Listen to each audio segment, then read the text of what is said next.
In a bid to bring Van Belsar to heel, he used the agent he had planted in Ul'dah prior to the Calamity to undermine the Legion's efforts. A man who outranks Van Belsar, yet opposed the late Emperor's decision to annihilate Eorzea. This could only be the former High Legatus of the Garlean army, now known as Emperor Varys Zosgalvus. So he was Huayu's true master. But one of several in actual fact.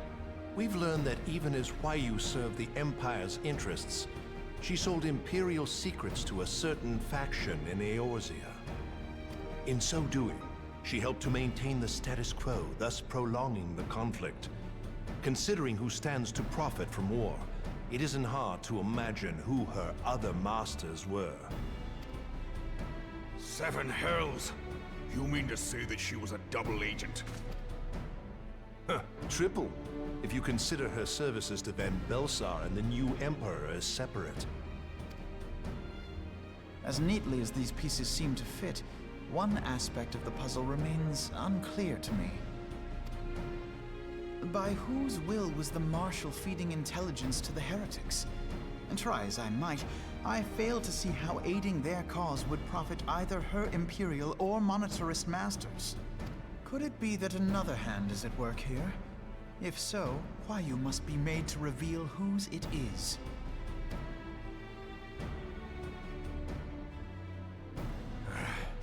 Not only have I lost a trusted friend, now I must interrogate her as a stranger.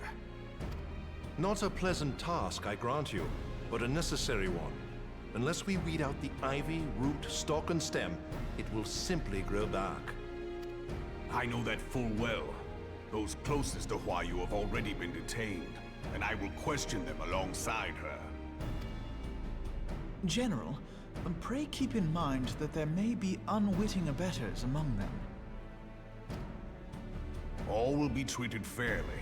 On that you have my word. Those who are innocent have no cause to fear. You have ever been a friend of truth, General. I hope the unpleasant task of weeding out falsehood will not detain you too long. Though it be for the sake of Eorzea, doubting one's comrades is poison to the soul. And with that, I take my leave.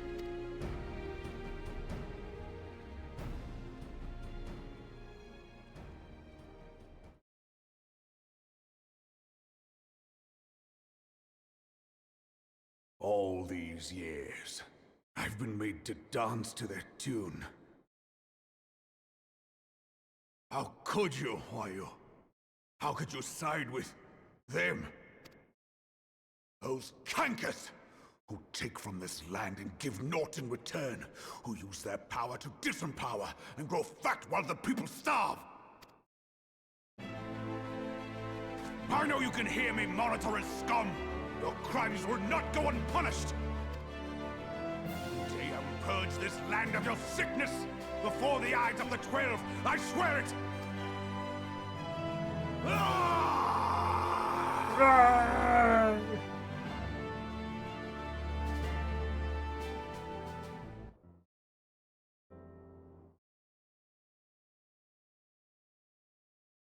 Cute. I shall have no further need of you this day. Cute figures on the bed. Your Grace.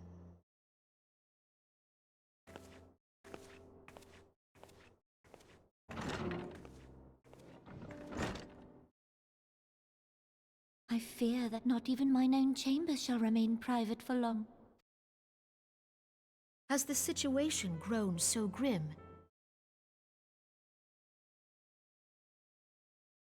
Ever since he proposed the Cartiner Reclamation Bill, Teleji Adeleji has risen to greater prominence upon the backs of impoverished refugees.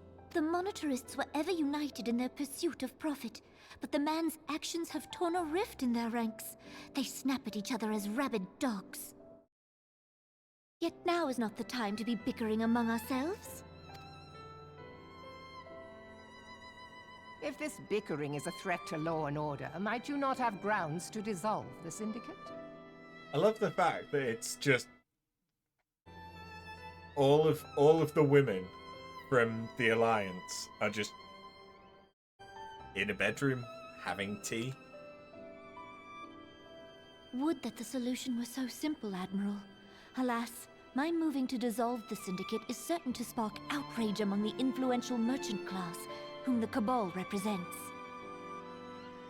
This would serve to exacerbate the current unrest, and peace would slip still further away.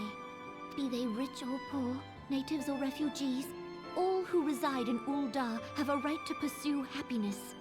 It is the duty of a ruler to protect this right. If I am to perform my duty, I must needs tread warily. It would not do to make enemies heedlessly. Were Lord Lolorito here, he would doubtless say that I have my head in the clouds. A ruler is required to take a wide view. Try as we might to cater to all needs, some will inevitably be overlooked. As such, there shall ever be citizens who feel aggrieved. It cannot be helped. But as you have informed us, the monetarists take no view but their own. They hunger for power while the masses starve. In the absence of a common cause, it seems beyond any one individual to make Ul'dah whole. And the presence of a Garlean agent within the immortal flames only makes matters worse. Even accounting for Ul'dah's historic reliance upon mercenaries, such a grievous breach of security is unprecedented. I fear this business will provide the monetarists with a rod to beat Rauban. Eorzea can ill afford for the immortal flames to be dampened now. Ere long, the Garleans will turn their ravenous gaze toward our lands once more. If we are to resist their might, our nations must stand together. Yet for this to happen, our nations must be whole.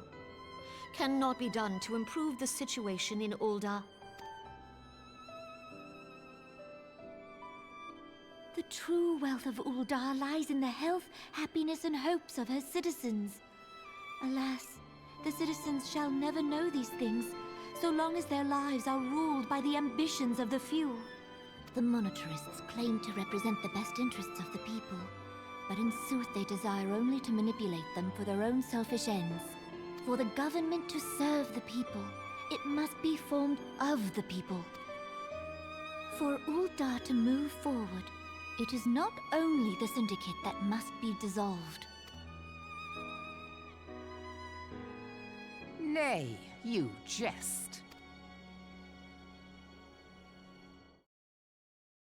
My friends, it was for no other reason than to make known to you mine intent that I requested your presence here. When I make my declaration to the people, chaos shall inevitably ensue.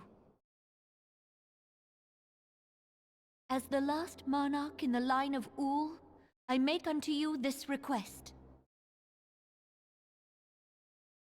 Help Rauban to preserve order and protect the people. Forsake them, and you forsake yourselves. For a strong Eorzea will ever have need of a strong Ul'dah.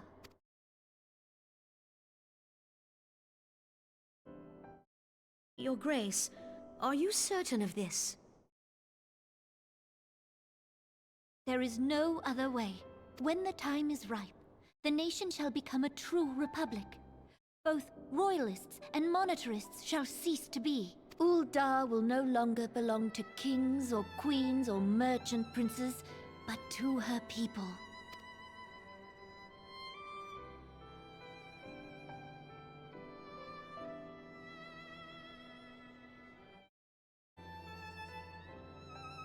Rauban, forgive me for casting aside all that you have toiled for in my name.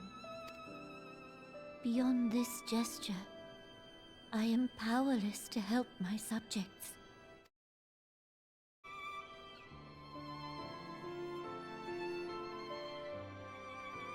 They're eating cake and tea. But there were 2 bowls of salad on the table. Interesting.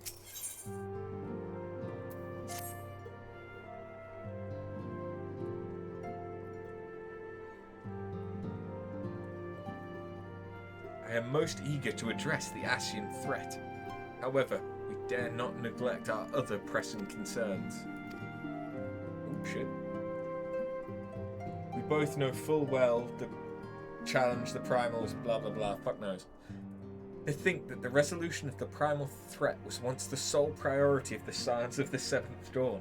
Some days I wonder if it was wise for us to take on so many other responsibilities. Lest you forget, Antecedent, the Scions need not shoulder the burden alone. Were not the Crystal Braves established for this very reason?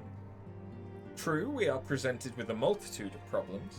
However, we have all the resources we need to address them in turn. After, in particular, is ever a steadying hand, who I trust will continue to support the Braves. To what do we owe the pleasure? Have there been further developments regarding the situation in Uldar?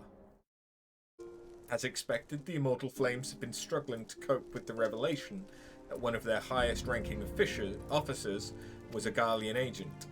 Suffice it to say, Teleji Adeleji and his monetarist ilk have wasted no time in attempting to turn the situation to their advantage. Coupled with ongoing unrest, the Flames are finding themselves hard-pressed. Plainly, General Rauban needs our help, and I will direct the Crystal Braves to offer what support they can.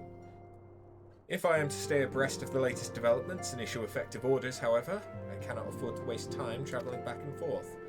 And so, for the foreseeable future, I think it would be best if I were to remain in Uldar. Unless you have an objection. None whatsoever. Leave matters here well in hand. Moonbreeder's research is proceeding as planned. So she tells me, though I am not familiar with the details. Eorzea is poring over his tomes at the Waking Sands, and the others are contributing in their own ways. Alas, the key problem, how to form an ethereal blade at will, remains unresolved. Nevertheless, it's only a matter of time. While we focus on that task, mayhap you could assist Alphino and his Braves with theirs? It would do much to restore faith in the Immortal Flames if the Warrior of Light was seen working on their behalf. Never forget that your esteemed status allows you to act in ways that those more tightly bound to organizations and nations cannot. As ever, I implore you to do so. Not that your response was ever in doubt, but I humbly thank you once more for aiding our cause. Now then, there are preparations I must attend to before my departure, such as receiving Real's latest report. He's proven to be quite skilled at gathering information others wish kept secret, hence why I placed him under my direct command and ordered him to investigate the Uldan riots. When you have finished here, join me outside. Depending on what he has to say, I may soon have a favour to ask. If there are any developments on our front, I shall inform you at once in the usual fashion.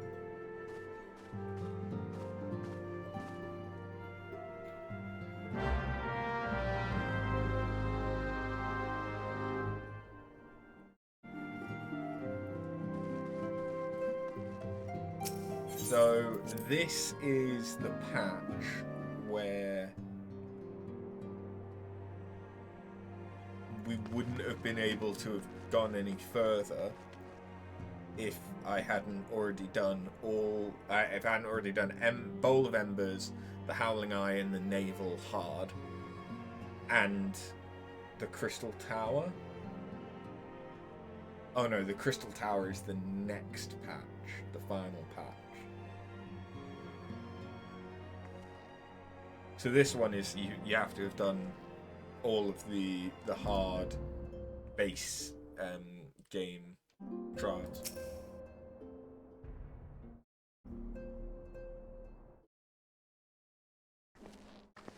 How you doing, Zell? I mean, Ryle. Pleasure as always, after. You'll be escorting the commander to Uldar, I take it. Actually, I had another task in mind for her. If you'd be so kind as to repeat your report for her benefit. Right then. Me and mine have been making inquiries into the source of the weapons what found their way into refugee hands a ways back. So happens we caught wind of something promising. A rather large purchase of sharp and pointy things by a black marketeer holed up near Highbridge. I doubt that this man would have secured such a quantity of weapons if he did not already have clients waiting. Clients that, for whatever reason, would prefer for this transaction to remain secret. Brings to mind what merchants what caught an arrow while talking after, don't it? Generous fellow he was, doling out swords and spears to the downtrodden and disgruntled. Which isn't to say that these clients have the same mischief in mind. But if you want to be sure, it might be prudent to intervene before they collect their goods. Savvy? Seizing the weapons before they fall into the wrong hands would be for the best. However, if we strike... Pardon me. However, if we strike at the appointed hour, we might capture the Black Marketeer as well as his clients. What say you after? Then it is settled. Rendezvous with Captain Ilbert at Highbridge and intervene when the exchange takes place. Now then, if you would excuse me, I must leave for Uldar. I expect good tidings.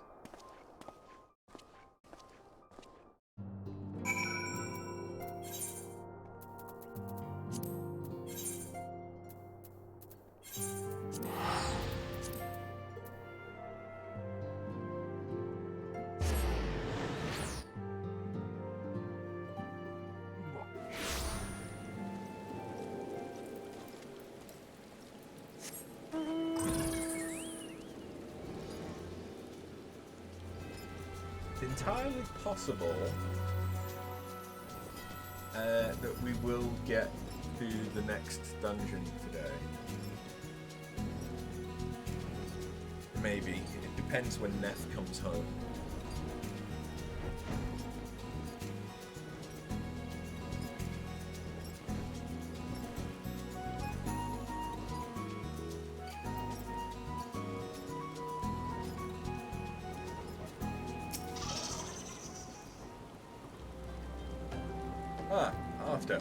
My scouts have been keeping a close eye on the Black Marketeer, and it would seem that his guests have arrived. It would also seem that he has hired more than a few men to stand guard. Common thugs of no consequence, but they nevertheless pose a threat. Even so, I feel compelled to apologize. This is far beneath a woman of your standing. Commander Levialur needn't have dispatched you hither. But powerful men ever have need of loyal, able-bodied friends. Having found one in you, it is only natural that he would come to rely upon you without hesitation.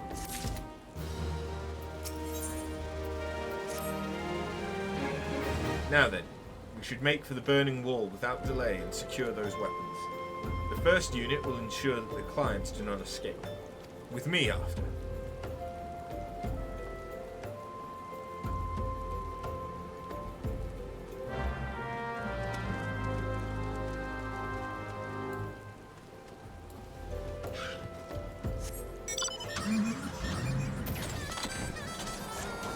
The old bait and switch.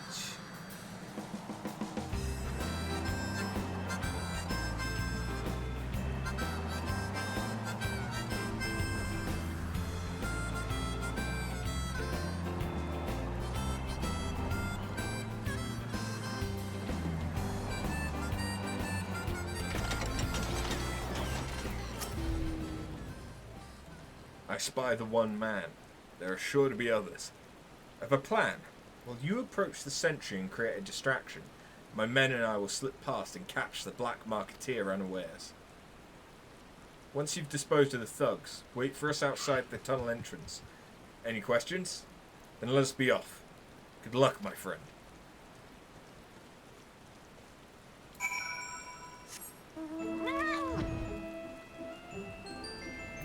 Hiya. Who goes there? An adventurer? Damned fool, you should have never come here.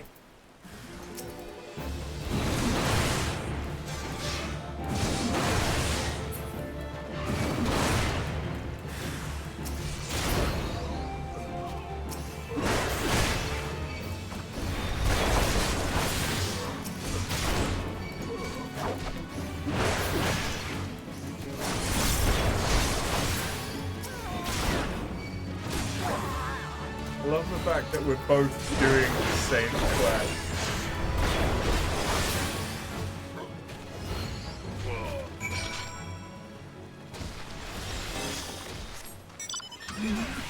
Yeah, my damage is considerably higher than his.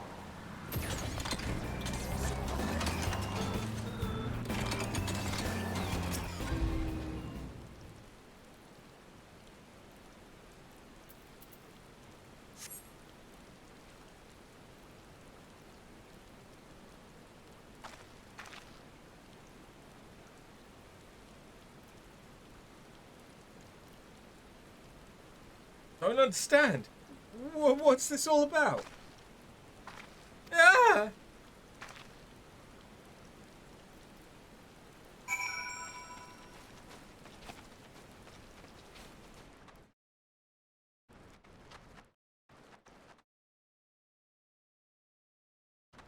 Why'd you kill him?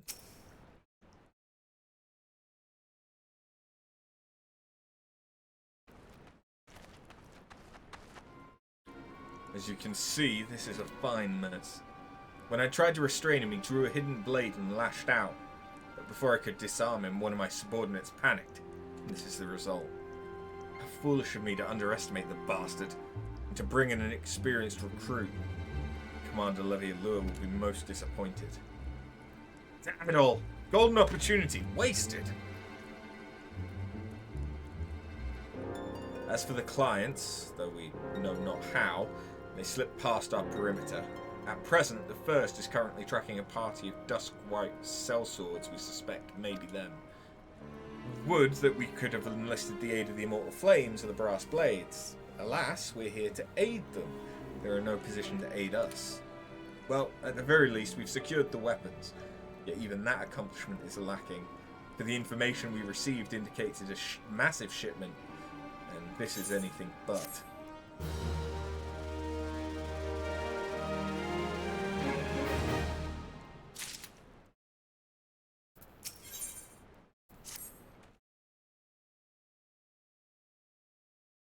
I'll join the first in their hunt for the Duskwhite sellswords. If the gods are good, we'll catch them before they escape into the Black Shroud. In the meantime, I ask that you deliver these weapons to Uldar in my stead. Entrust them to the Third's Yu Hase. He'll take care of the rest.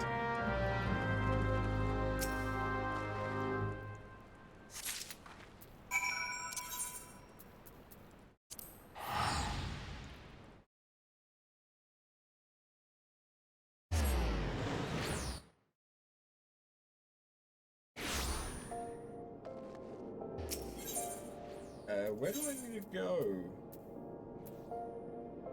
Oh, okay.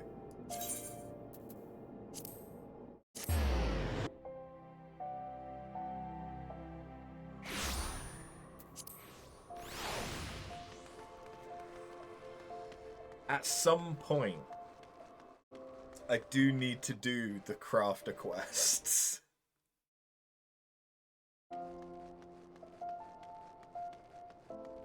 I mean, I can do that after we're in Heaven's Ward, no problem though. But yeah, that's gonna be something to look forward to.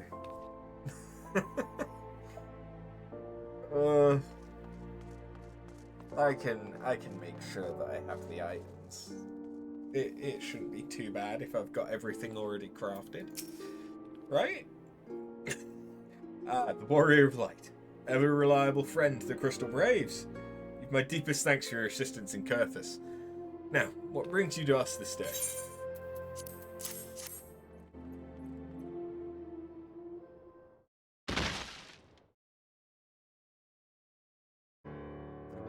A gift of weapons from a certain black marketeer. Courtesy of Captain Ilbird, you say? Understood. Once we've catalogued the contents, I'll have them delivered to the Hall of Flames. This cannot be everything, can it? Riel stated with confidence that there would be a far greater quantity of weapons. A blatant falsehood. Clearly, Riel is unfamiliar with the ways of Uldan merchants, who ever strive to present themselves as greater than they are. We should be thankful that his information was not completely erroneous, and that we managed to achieve anything of worth at all. It's still something worth celebrating, isn't it, Lieutenant? Besides, we've got more important things to worry about, like fighting those Garleans up north. There'll be no fighting if I have anything to say about it. Our orders are to stand watch, not to seek glory in battle. If you have no further need of us, then I shall take my unit to the cerulean processing plant. Time for the Fourth to earn their keep, eh? Fight well, Alian, for the freedom of all.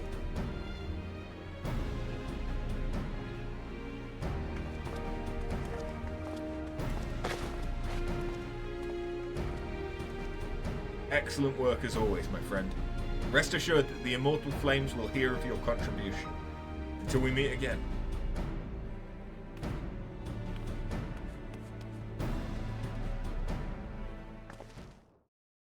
After, a word if it please you. Not here. Look for me at the Sapphire Avenue Exchange. No need for whistling this time, don't you worry.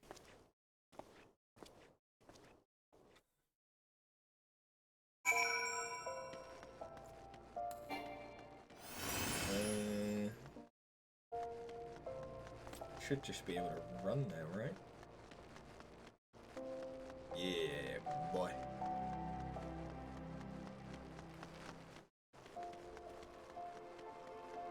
And whilst we're here...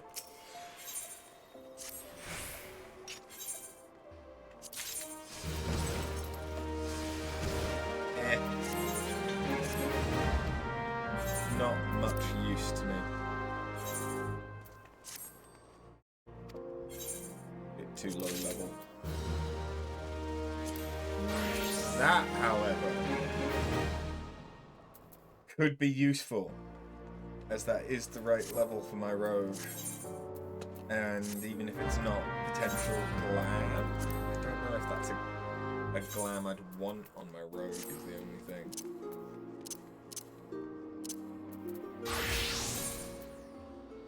It is considerably better than what I have though. Oh yeah. Yeah, because that's actually level 70 gear. Whoop. I mean, it's a look. Don't know that it's a good look, but it's a look.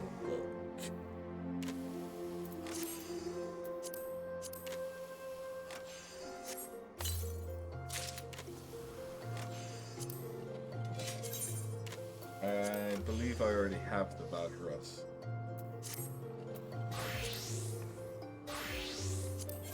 Why not? I do. Get fucked.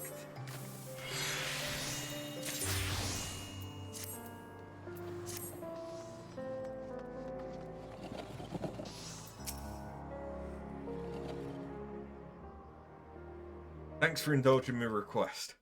Few places better than a market for privacy, I find. All the hustle and bustle of commerce means more conversations go unnoticed. I'll get to the point. At the Burning Wall, when you and the captain interrupted the exchange, what happened? Tell me everything, leave no detail out.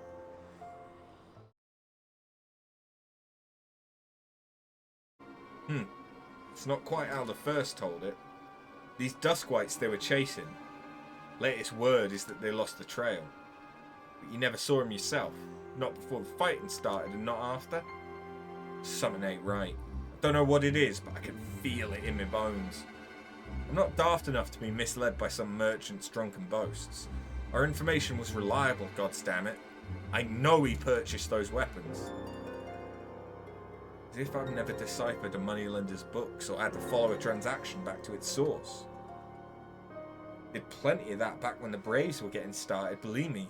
The commander wanted assurances that we weren't taking gil from the wrong sort of benefactors. Of course, these days the money flows like water and the first and third get the shiniest new toys. Forgive me, friend. I've got a lot on my mind these days, and I appreciate you lending an ear. Right then, let's get back to work.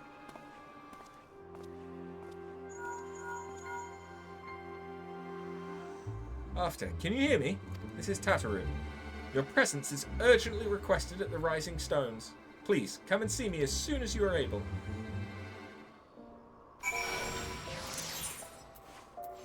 I am Mabel.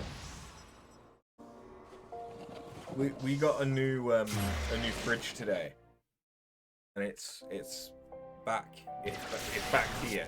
It's can you not see it? No, you can't because there's a green screen in the way. And that's the problem right now is that I need a drink. But in order to get to the new fridge, which is a lovely, lovely new fridge from, it looks like an actual catering fridge from like back when I used to work in bars. But I have to... Like, it's not as discreet an operation as it used to be.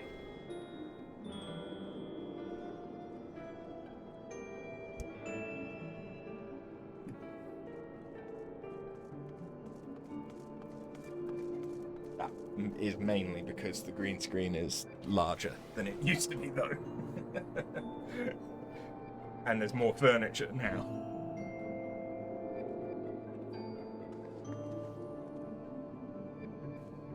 Since I have the green screen kind of going in like an L shape, it's not as easy as just pulling it back because it's hung up on hooks. Yeah.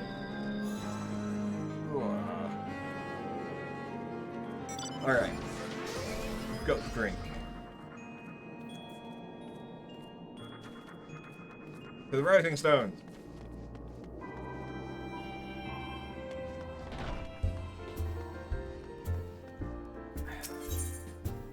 We're not gonna get to Heaven's Ward today, but we'll definitely get to it on Friday. Definitely. Because, let's see, the next quest is the last dungeon. Then there's only 4 more quests of this mini patch of 2.5. And then there's 2.55, which is a bit longer. It's 16 quests. But once that's done, I think you pretty much go to the Foundation within a few quests. So long as those 16 aren't annoyingly long, we can do it. Because we might even get to the end of this patch tonight. We might get to the end of 2.5. Thank you for coming so quickly after. We've a guest from Ishgard who wishes to speak with you. A most determined lady, by all indications. Our guest is with the antecedent and the solar at present. Let's not keep him waiting any longer, shall we?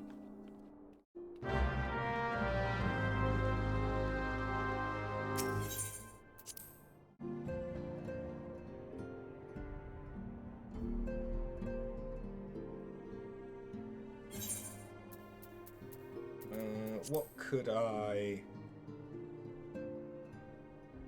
go on to be a little bit more interesting for this?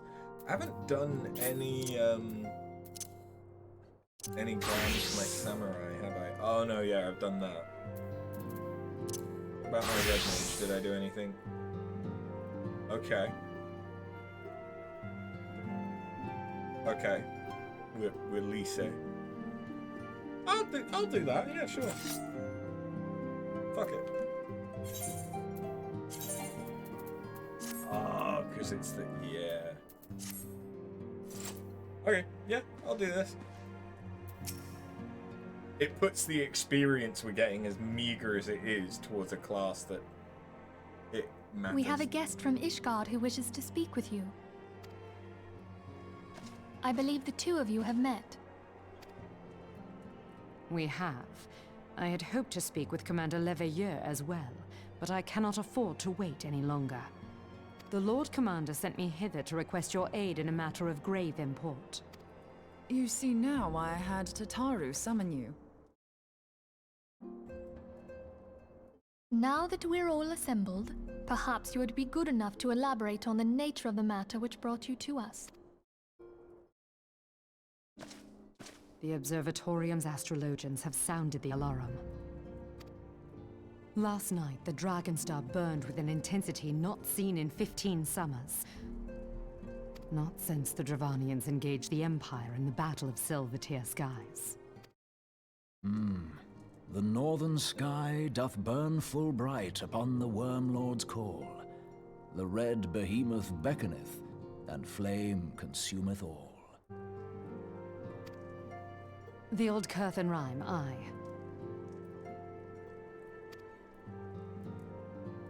The brightening of the dragon's star is said to accompany the roar of a great worm. The astrologians believe that it was Midgard Soma himself who cried out on this occasion. After an absence of centuries, the King of Kings did return to lead his kind against the might of Dalamud, only to fall in his duel with the Agrius, proud flagship of the Garlean fleet. Devoid of life, his corpse remaineth entwined about the Magitech monstrosity even unto this day. Eorzea has the right of it. Whatever this alteration in the Dragon Star portends, the Great Worm has shown no sign of life. Tataru, have the Domans reported aught out of the ordinary?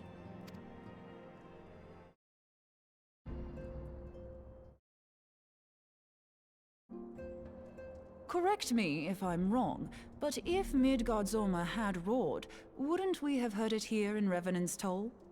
We did. Roar is but a figure of speech. Dravanians can communicate in ways beyond our ken. It is for this very reason that we are forced to look for signs in the heavens. We cannot say with any confidence that a great worm roared at all, much less that it was Midgard Soma. Or did we hear Bahamut? Only by directly examining the Keeper of the Lake can we be certain. However, it will take too long to gain the Holy See's approval to dispatch the Temple Knights. Therefore, Sir Emric would entrust this task to you. Do you agree? We knew you would not disappoint us. Now, if you would excuse me, I must return and assist the Lord Commander. We have precious little time to prepare. To prepare for what, pray tell? When a great worm roars, his brethren cannot choose but answer. We prepare for battle.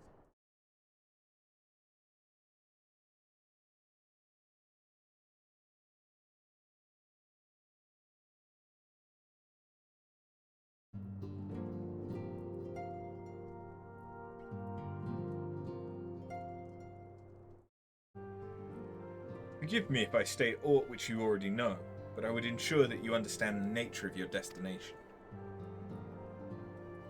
As Eorzea stated, what we now call the Keeper of the Lake is the wreckage of the Agrius, former flagship of the Imperial fleet, and the corpse of the worm responsible for its destruction. 15 years ago, as the next step in his campaign to subjugate Eorzea, Gaius van Baelsar attempted to seize control of Mordona. So massive was his force that all thought his victory a foregone conclusion. But an unlikely ally came to Eorzea's aid that day. Midgard Soma, legendary guardian of Silvertear Falls, burst forth from beneath the waters of the lake and led a host of dragons against the Garleans' airships overhead. In what would later become known as the Battle of Silvertear Skies, the Great Worm felled countless airships before engaging the Agrius. In the ensuing struggle, the flagship's ceruleum engines failed, and it tumbled into the lake below. Yet this victory came at a great cost, for the explosion which followed claimed the life of the Great Worm as well. The same explosion transformed Silvertear Falls into the desolate wasteland it is today, draining the lake of its waters and crystallizing ether for miles around. Yet a remnant of the lake remains, and at its center, constant reminder of that fateful day long ago. In accordance with Sir Amaric's wishes, our Doman allies have been standing watch over the Keeper of the Lake. It would be wise to speak with them before investigating the wreckage yourself.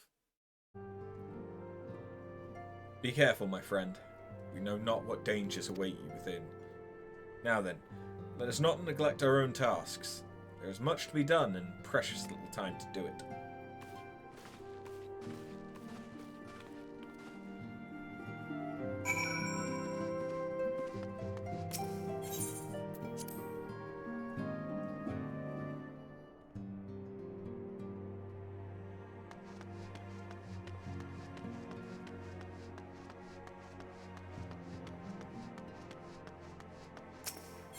Let me out.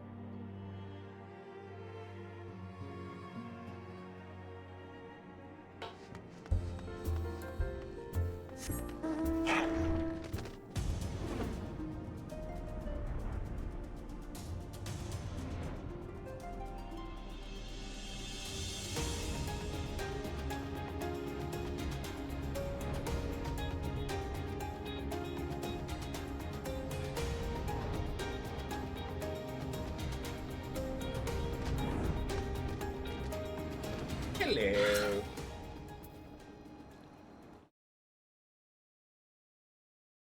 You're in luck, miss. I was about to send word to Revenant's Toll about the Garleans.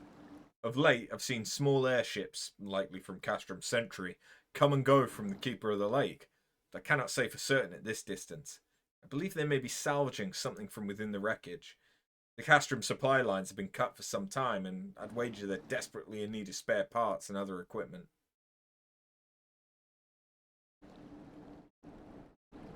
So it's true then. The Ishgardians honestly fear that the worm might rise again?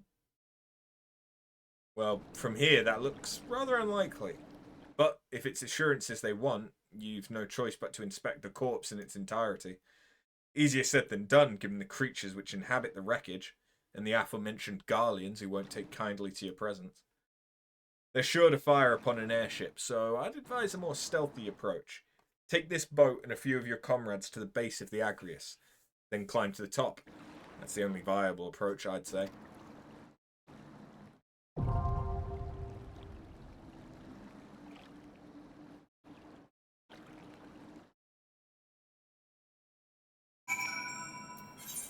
Or, and just hear me out,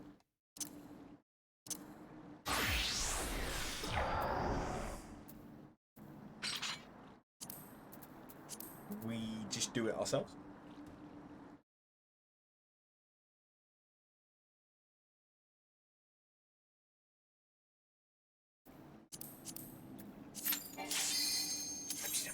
I'm just saying, it will be quicker.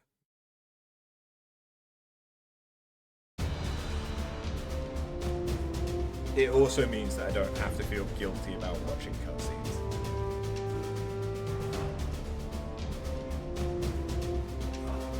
And I can spend as little time as possible with the alarm going on. Because there is a very annoying segment of Keeper of the Lake.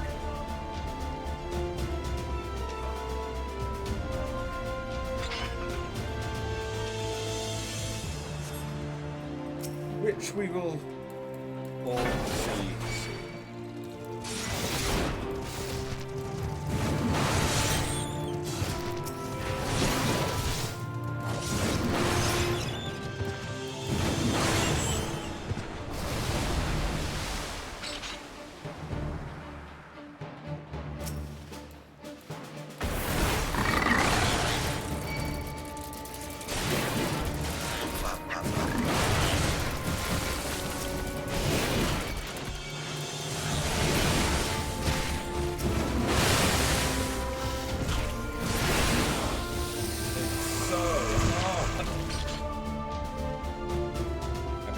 I am 20 levels above this content and using an echo which is giving me 200% stat increases.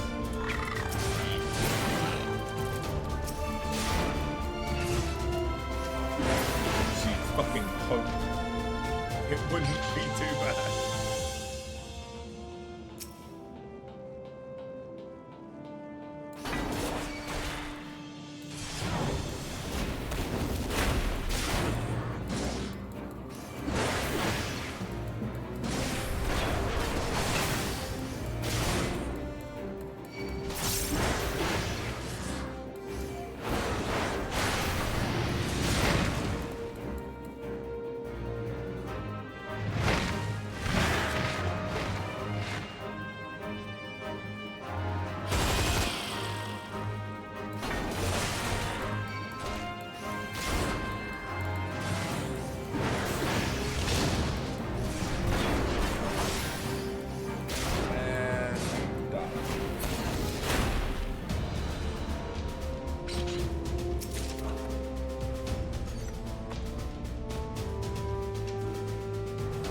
None of the gear that I get in here is going to be usable for me, but I can trade it in for seals.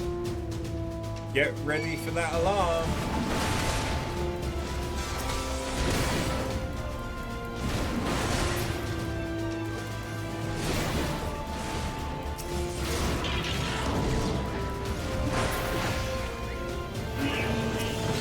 There it is.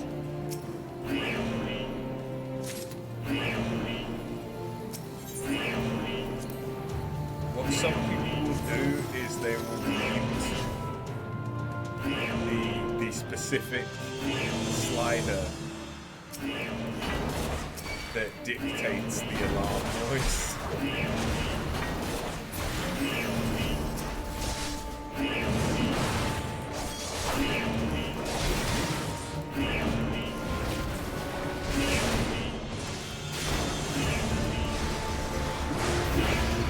I can't say that I really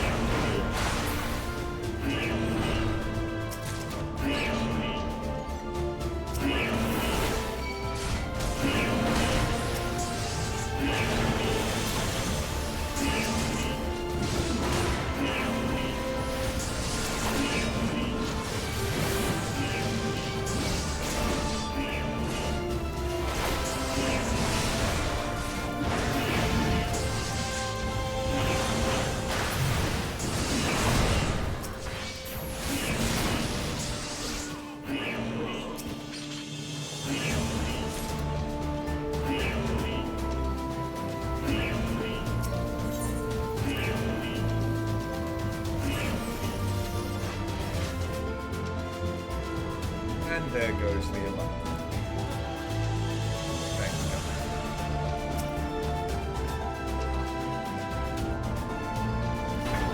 yeah.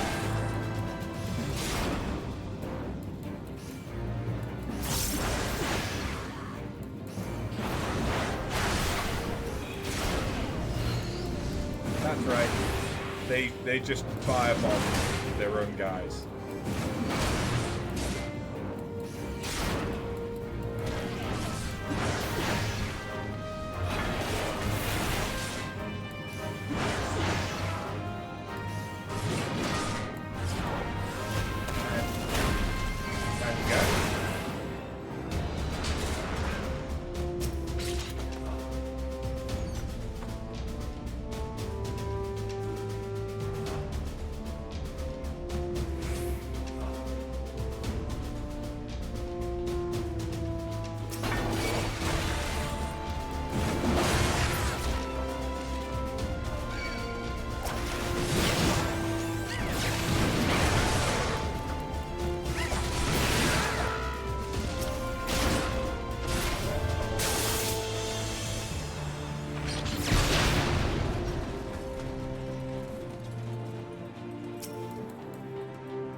Which is kind of an awesome way of just giving scale to how big.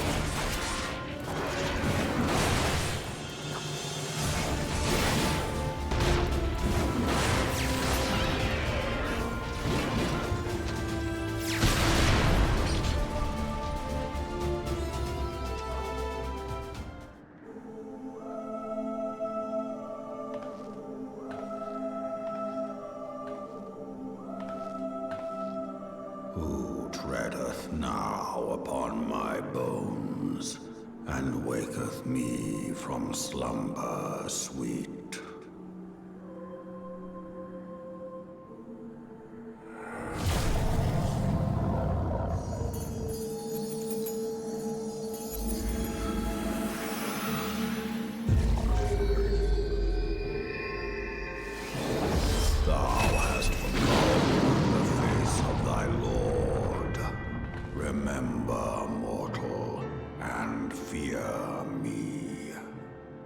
That's right.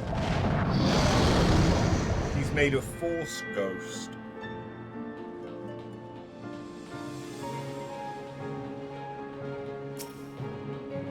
He big.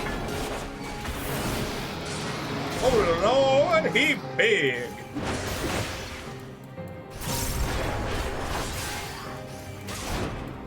And I think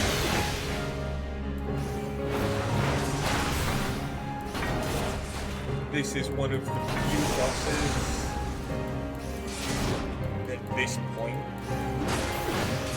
to have a enrage, which is to say, it has a mechanic that if you don't do it right, which just say if you don't kill these quickly enough, we'll kill you.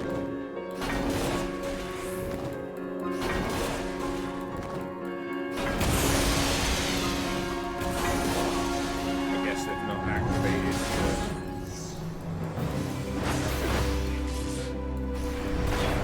There's going to be something that I have to kill quickly enough.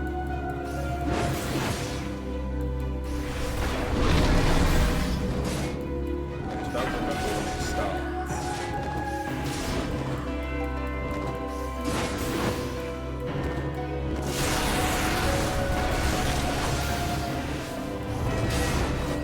Are we not even going to get to it? That would be... There we go, okay, yeah. Now we're here.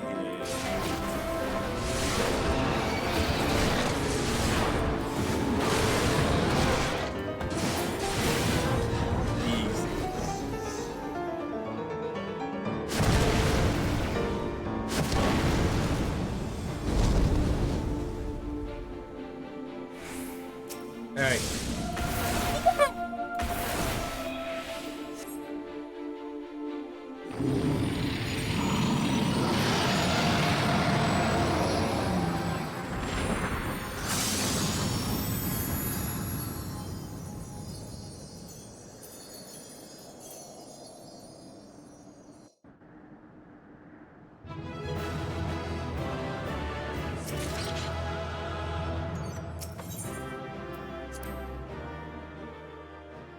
Easy. When you're, 20 levels over leveled and have 200% bonus. By her gifts hast thou earned a moment's reprieve.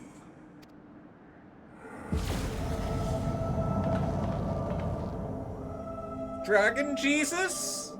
Speak, mortal, and I shall listen. Guided by a star. My people have heard the song. Ishgard shall burn. Sons must answer for their father's misdeeds. We do not forget. We do not forgive.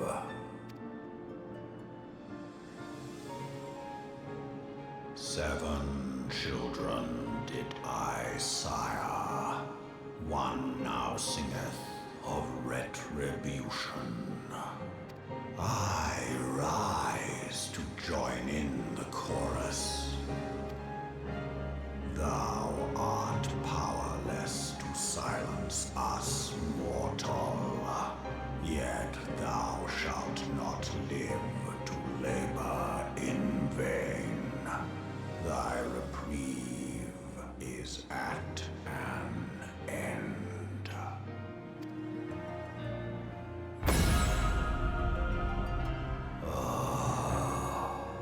Trickery is thy shield. This frail, ignoble creature is not gifted, but chosen. Hearken to me, Hydaelyn. I remember, and I consent. Consent to what? Fear not, mortal. I shall not harm thee.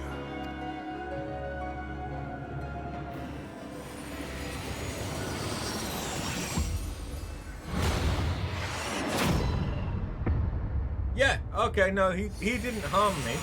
He just stabbed me through the heart with light.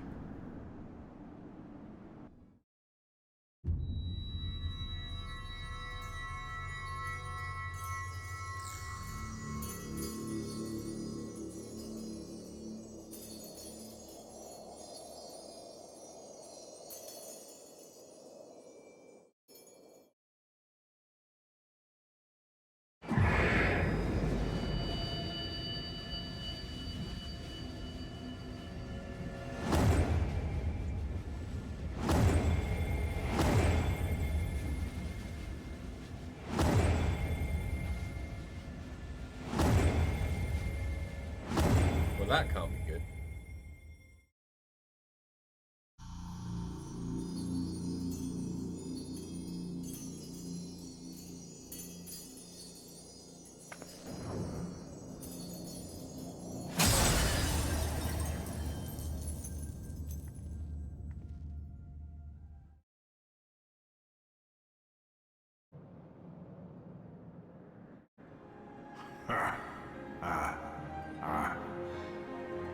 Mayhap thou thinkest me an oath breaker.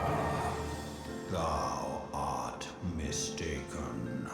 If thou comest to harm, it shall be by another's hand, not mine. I did but strip thee of thy mistress's feeble blessing. Thou didst profit much by her grace, but no more.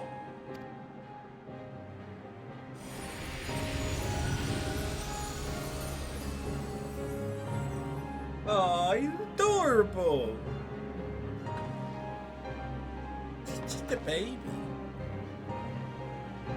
The covenant binds me to thee. I shall watch, listen, and wait. Fight and struggle, if it be thy will. Man hath ever coveted that which lieth beyond his grasp.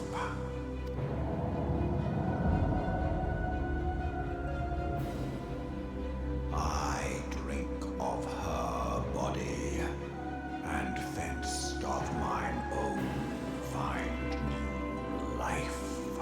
When it hath grown whole, the loyal and penitent shall rejoice. The dragon song heraldeth our beginning and an end.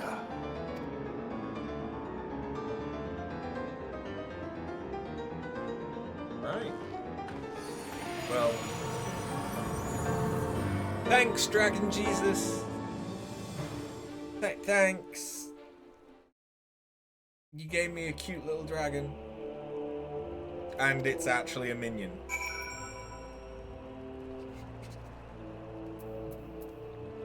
As much as, you know, I have my love for this little fucker, the Sponge Silky. He's adorable.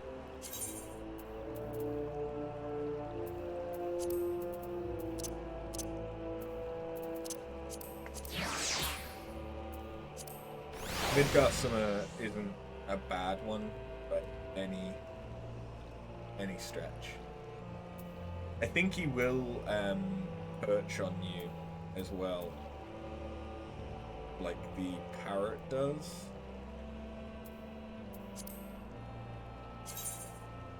Hey Lenny Ploppers. Blessed be the Dragon Jesus indeed.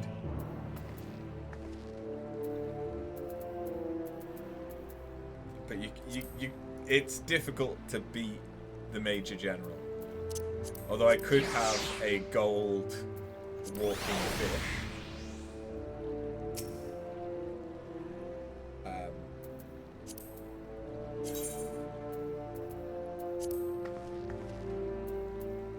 Yeah. Gold walking fish that makes that sound when it walks. It's a pretty good one. No, I still like the Sponge Silky. I was beginning to fear the worst, but those explosions I heard. You shouldn't waste time talking with me. Alphino left a message stating that you were to return to the Rising Stones at once.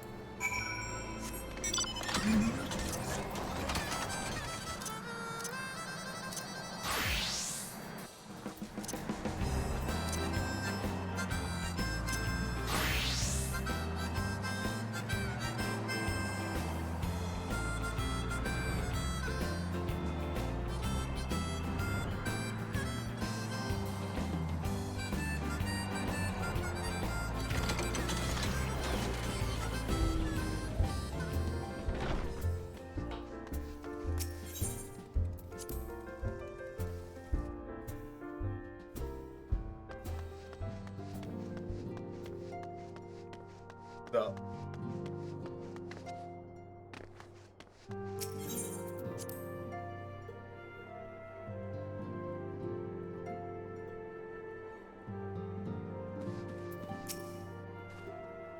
Praise the 12 that you are hale and whole. I came as soon as Minfilia informed me of Sir Americ's request. You completed your investigation of the Keeper of the Lake, I take it. Then I would hear your report. How about I show you this tiny dragon? He's my friend now. You conversed with Midgussamer. I swear, were anyone else to make such a claim, I would regard it with considerable skepticism. Are we to understand that the Worm Lord did not perish, and has in sooth lain dormant these past 15 years? Less a resurrection and more a rejuvenation for he who dwelleth in eternity, years passing as moments. Though his words were ambiguous at times, one statement left little room for interpretation. My people have heard the song, Ishgard shall burn. Clearly, an attack is imminent. We must share this information with Sir Emeric at once. However, we dare not divulge your conversation with Midgussamer in its entirety. To even acknowledge that you heard the voice of a Dravanian is a grave but necessary risk. Lest we forget, men have been executed as heretics for declaring as much. For your own protection, and for the sake of our tenuous relations with Ishgard, the truth cannot leave this room.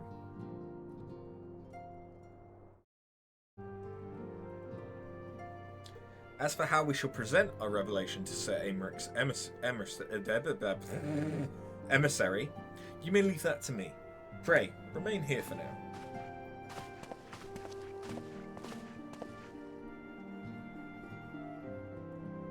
Is there something you're not telling us after? You seem different, somehow. It is almost as if you are missing something important. 12 for Fend! Midgussamer stripped you of the blessing of light? Are you alright? How do you feel? I see. It is a relief to hear that you are otherwise unharmed. It beggars belief that any could possess the power to deprive you of her blessing. Midgussamer made mention of a covenant, did he not?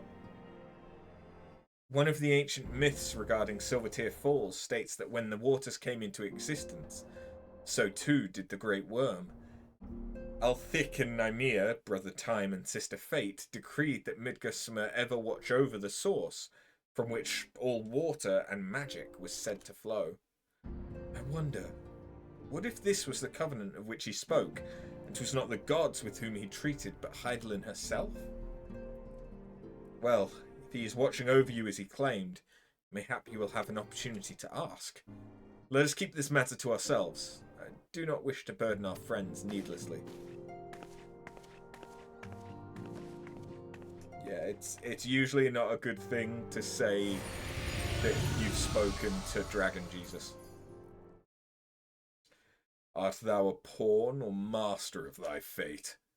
What hast thou wrought by thine own hands, mortal?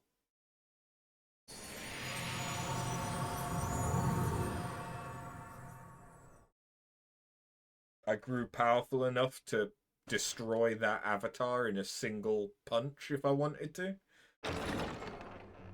It's only little.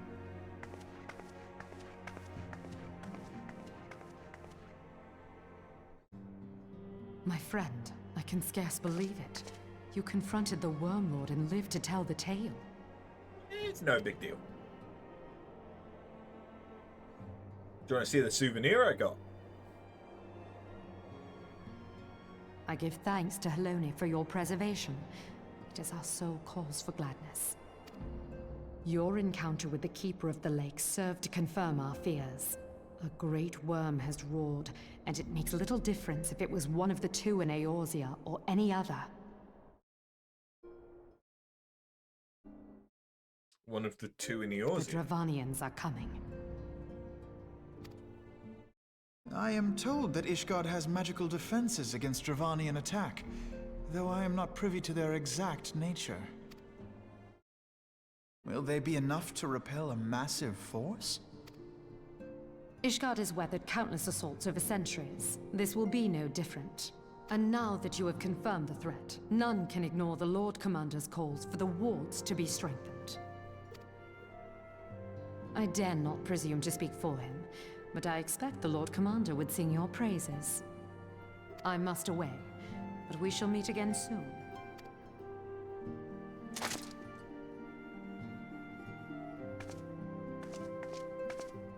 So those two, are they talking about two of Midgardsormr's children? 2 out of the 7? Or are they talking about Midgardsormr or Countless Bahamut? Assaults weathered. But Bahamut's the And this dread will be word. no different? Why am I not convinced?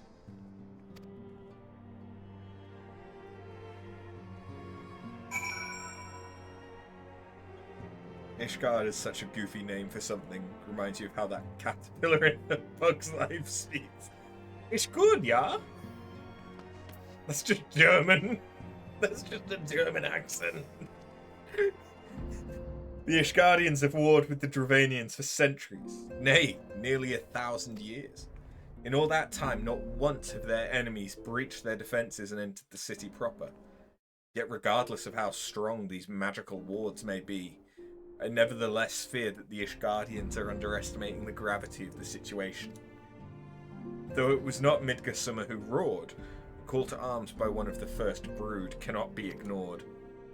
Until such time as they choose to request our aid, however, we can do naught but observe the situation at a distance and pray that our fears are unfounded.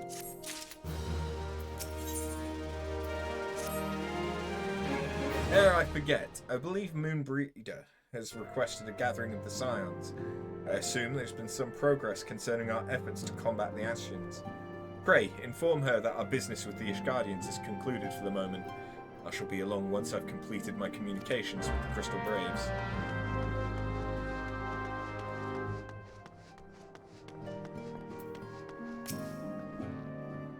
All done with your talk of dragons? Wonderful, because Ascians are next on the menu. Let's head into the Solar, shall we?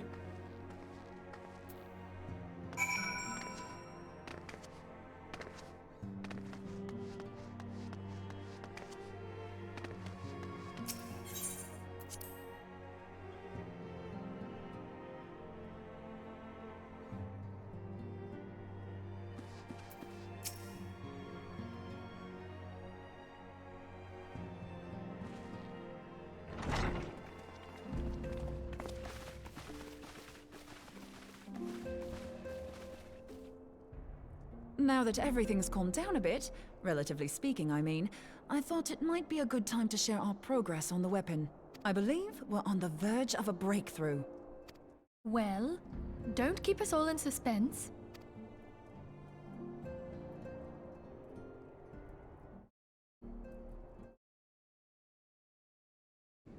Just in case anyone's forgotten, let's start by reviewing what we already know.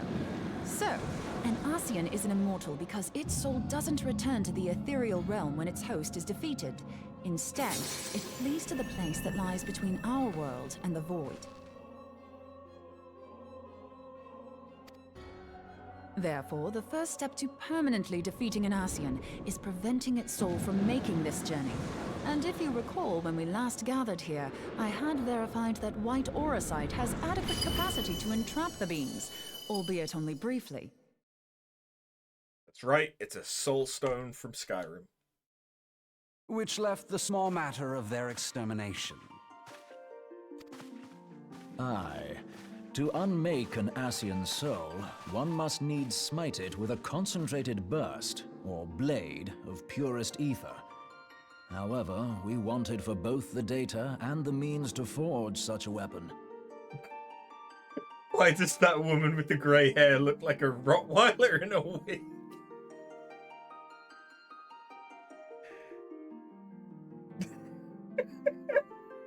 I can kind of see it with the eyebrows. Short of experimenting on an actual Ascian, you see, there's no way to gauge how much ether its soul is made of. As such, we don't know what etheric density our blade needs to have in order for it to work. So we'll just have to make the densest blade we can and hope for the best. Though that would require a lot of ether. Hang on a minute. Why didn't we think of this before? White aurosite can hold an absolute heap of ether, can't it? Please tell me you're joking. God's sakes, Ida. I feel as though I'm reliving the same scene over and over with you. How many times do you need to be told that white aurosite cannot store ether for long periods? Give her some credit, she is blonde. Being intangible matter, ether is given to dispersion. Only in its crystallized form is it a stable source of energy. I will test you later on this, so see to it you do not forget. Right, yes. It's all coming back to me. So our hopes rest on good old crystals again, do they? While they are certainly reliable, they leave something to be desired in the area of portability. Indeed. I am reminded of the quantity of corrupted crystals required to thwart Leviathan, and the extraordinary lengths to which the Lamentsons went to transport them. What if it should prove that a similar quantity was needed to destroy an Ascian's soul? Or still more? I do not envy the poor sod who has to lug all of that around, on the off chance that an Ascian appears. That's the very problem we set out to solve. And I reckon we've found the answer. If it isn't practical to lug around the ether we need, we'll just have to draw upon another source. And the only viable source is the land. If you mean to tap the great river of ether, know that it will entail considerable risk. Meddling with the currents may well induce a surge like to the one which despoiled Mordona. Give me a bit more credit, will you? Why would we need to tap the river when there are veritable reservoirs jutting out all over the land? I speak of corrupted crystals. It might be that their aspect is out of balance, but a crystal's a crystal. It contains ether, and we can help ourselves to it. While corrupted crystals are indeed abundant, there is no guarantee that they will be in close proximity at a crucial moment. But what if we don't need them to be?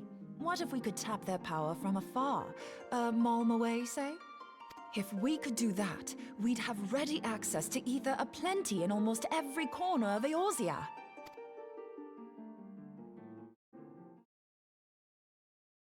I've yet to put my theories to the proof, but I've got a good feeling about this. If no one has any objections, I'd like to see where this avenue leads. If you think it worth your while, you have my blessing. But tell us, what are your theories? I, for one, am most eager to understand the process, however vaguely. I thought you might say that, but no one wants to listen to boring old theories all day, do they? I know I don't. So with your permission, I'd like to try something a bit more hands-on. I've already built an etheric siphon especially for this purpose, and I've been meaning to try it out. Thing is, the profusion of corrupted crystals in Mordona makes it something of a high-risk testing ground. If anything goes awry with the siphon, it would be better if it didn't happen within spitting distance of quite so much ether. Ideally, I need an isolated specimen. Does anyone know where I can find one? May I suggest northern Thanalan? There you will find corrupted crystals of middling size, standing a reasonable distance apart. Ideal for your needs, I should have thought. Oh, and if you do elect to visit the place, I should be much obliged if you would assist me in another matter while you are in the area. Has something happened? Movement has been observed at Castrum Meridianum. During Operation Archon, the Alliance dealt the stronghold a heavy blow. Its facilities were extensively damaged, and its garrison reduced to a fraction of its former strength. Not long after our forces withdrew, however, their ranks were replenished by reinforcements from Castrum's sentry. They now seek to rebuild, and to this end they have their sights set upon the ceruleum processing plant. Having lost the Empire's support, the 14th Legion lacks the resources to sustain itself. To them, this is a bid for survival, and they will doubtless fight like desperate men. Though I have dispatched the Crystal Braves, I fear their strength alone may not suffice to stay the Imperial assault. I would request the Scion's aid in the defensive effort. If I didn't know better, I'd say you were trying to inveigle us into fighting your battle with the promise of shiny crystals. Is it working? Well then, consider me inveigled. I won't lie, the crystals you speak of sound perfect, so the Garleans have to go. Besides, we can't afford to beat about the bush. There's no telling when the Arceans will next appear. Thine eagerness to hurl thyself into the jaws of danger cometh as little surprise. Exercise due caution, I prithee. Though you have become a crystal brave, you are yet a scion, Alphino. We could hardly refuse you. Pray, join the Crystal Braves and lend them your support. Thangred and Papalimo shall accompany you.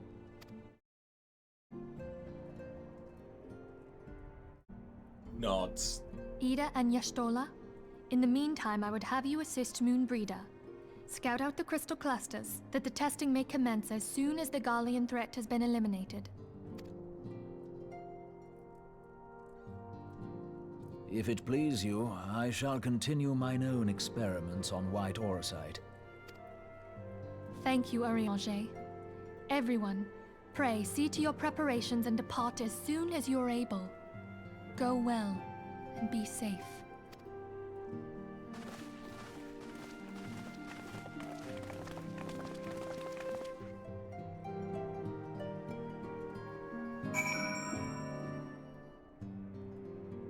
Wait.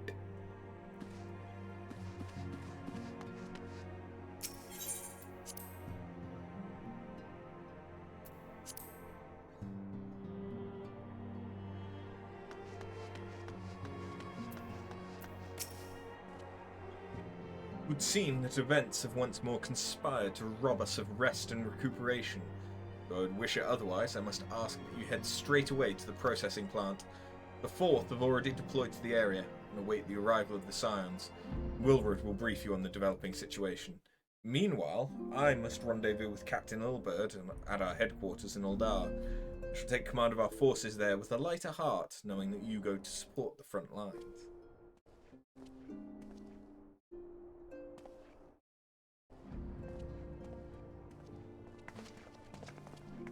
Your duties take you to Northern Fenland, do they not? We too must say our farewells to the Rising Stones for a time. Philomene travels to Uldar, and we shall serve as her escort.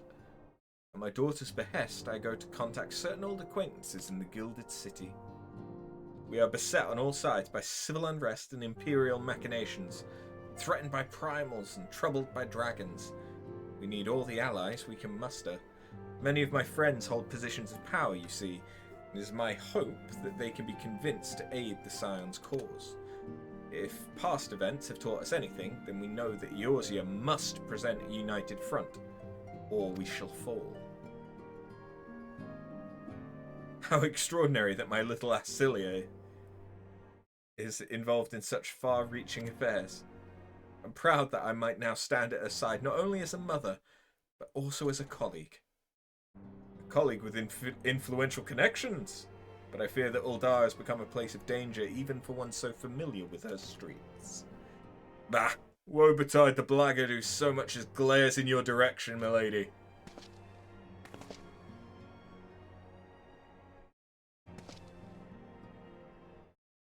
I shall be well protected, it seems. Shall we be on our way then?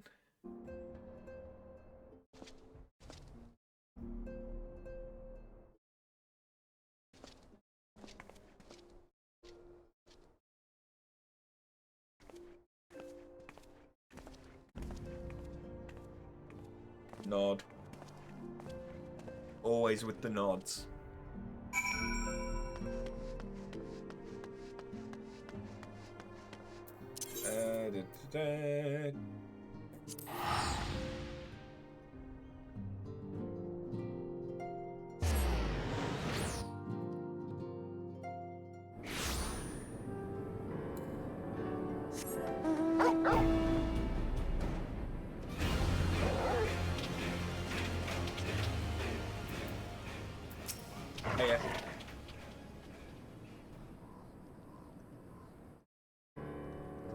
Commander Lavioleur sent word that you'd be coming.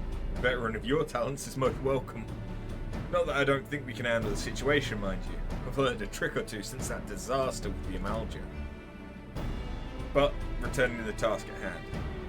The Flames reconnaissance scouts have reported Imperial soldiers assembling at Rauban's Bush.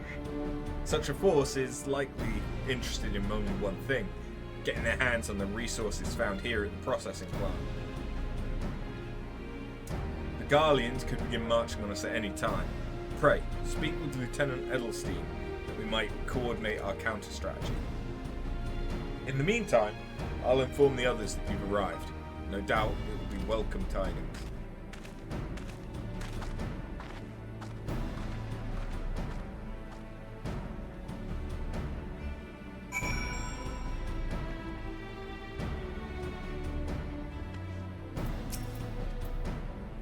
Captain Bun! My soldiers yet tell tale of your deeds during Operation Archon. Would that we could sit a while and reminisce about old times, but I fear more pressing matters require our attention. The civilian draftsmen, you see, have come across several highly suspicious crates within the boundaries of the processing plant. I had my sappers take a closer look and our worst fears were confirmed. These boxes contain powerful explosive devices. Devices of Imperial design, no less. By my order, the Flames stationed here are conducting a thorough sweep of the compound as we speak. Though it troubles me that we are unable to apprehend the Imperial spy behind this, I have faith that our men will be able to neutralize the threat for now. In the meantime, our scouts bring troubling news on the latest movement of the Imperial army. I would once again ask for your aid.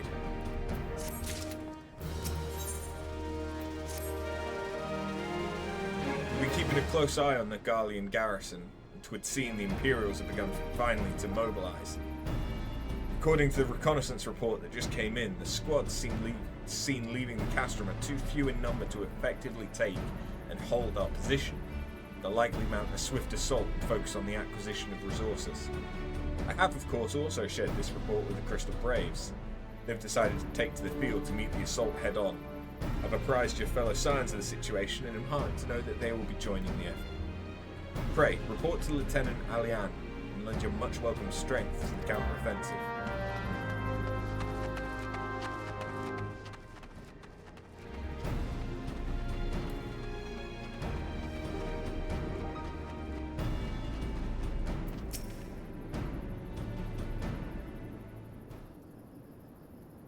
Glad to have you with us after. As I'm sure Lieutenant Edelstein has explained, the Garleans have deployed a small force from Castrum Meridianum. Their main column assembles to the north in Dalamud's talons. We've also spied several squads attempting to conceal themselves on the approach to the west. We wish to rush forth and commit to battle with the main column, leaving the detached force free to raid the plant and pillage supplies. Not much of a strategy, but these are desperate men. Captain Ilbert!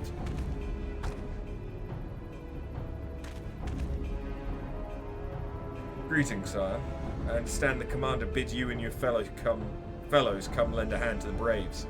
With such mighty heroes at its disposal, the fourth should have little trouble contending with aught the Garleans might throw at them. But even you cannot be everywhere at once. The third was getting restless holed up in Uldar, so I marched them out here to fill any holes in the plant's defences and add their numbers to your counterattack. The reinforcements are welcome. We've enough soldiers now to divide our own forces and safely engage the enemy far beyond the walls. Aye, it would be best to avoid staging a battle anywhere near this much ceruleum. Let's take this fight to the Garleans. A wise course indeed. I shudder to think of the consequences should any of these storage tanks be exposed to fire. If there are no objections, the Scion shall join the fourth and give battle to this main column. You're with the third then, Warrior of Light. Your job will be to intercept these squads hiding out in the west and prevent them from reaching the processing plant. When you're ready to proceed, speak to Lieutenant Yuyuhase. His scouts should have a rough idea of where the Imperials have concealed themselves by now.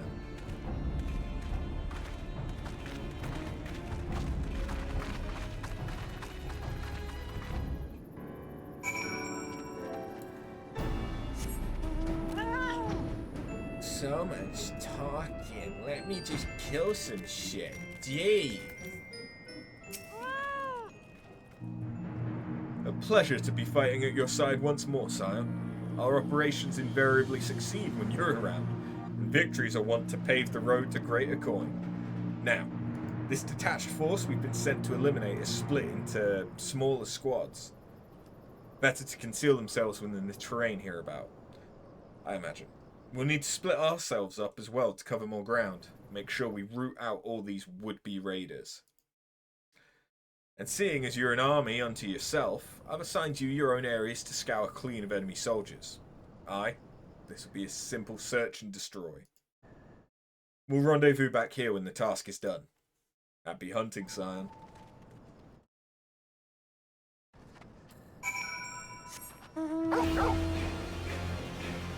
Go on. Sniff him out, Torgal. Sniff him out.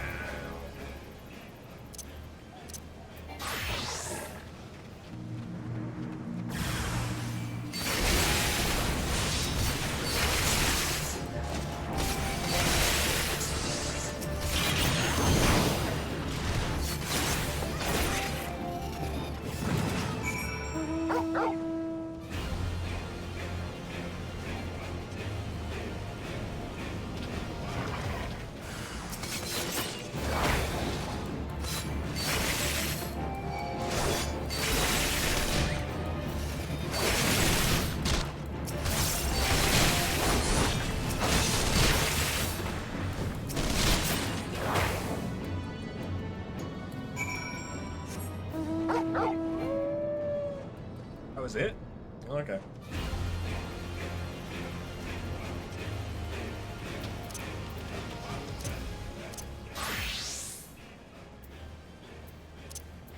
Keep selecting that one. You seem grim, son. Take that to mean that between us, more than a few Garleans won't be making it back to the castrum. These Imperials, though, they certainly made us earn our pay. I'd be a happy man if I never had to tussle with another of those Magitech horrors. It's time we bid this war-torn land farewell. I'll contact the 4th and let Lieutenant Alian know the west is now clear. I would appreciate it if you would do the same when you report to Lieutenant Edelstein.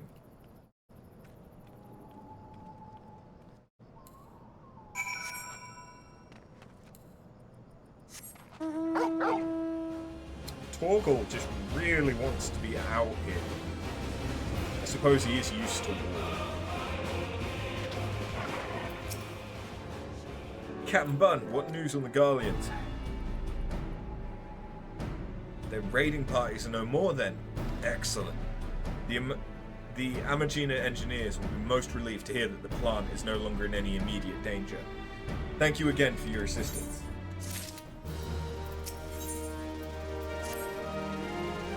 You must be anxious for word of your fellows. Lieutenant Alian has reported a sound victory over the main column, and informs me that the Scions have already turned their attention to other duties. All but one, that is. The Rogadin lady with the large axe. It would appear she has chosen to remain at the site of the battle. So she is a Rogadin.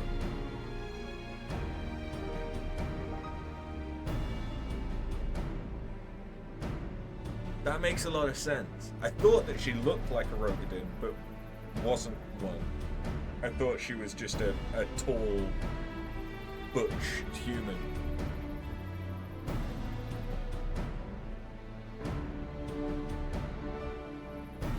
Shit.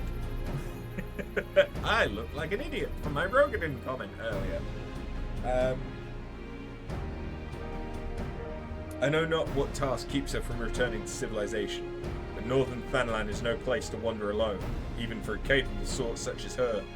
I would certainly feel better about things if you would check in on her before you continue on your way.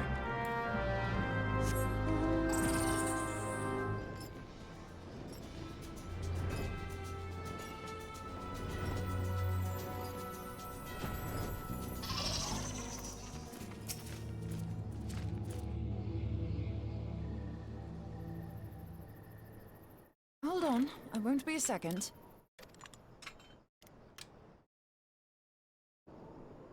The beast seemed peckish, so I gave it a taste of my axe. Nice. I know, as Eorzea never tires of reminding me. An axe ill becometh the hand of a scholar. What can I say? I like axes. To hear my mother tell it, I came into this world holding one. Ouch, your And poor it's mother. not as if it stopped me picking up a quill, is it? I often think of the man who introduced me to the joys of learning. He's one of the reasons I decided to come to Eorzea. Him and my excruciatingly stiff childhood friend. Considering how unalike we are, it's a wonder we ever got on. The world's a strange old place, isn't it? That's an awful Aye, lot of that ought to exposition do about it. your childhood.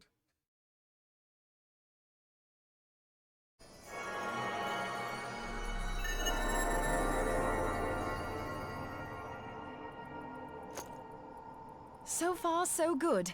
At these concentrations, it shouldn't matter too much if something goes awry. Just enough ether to make it interesting. Did you see that? The way the crystal glowed? The siphon works, I'm happy to say.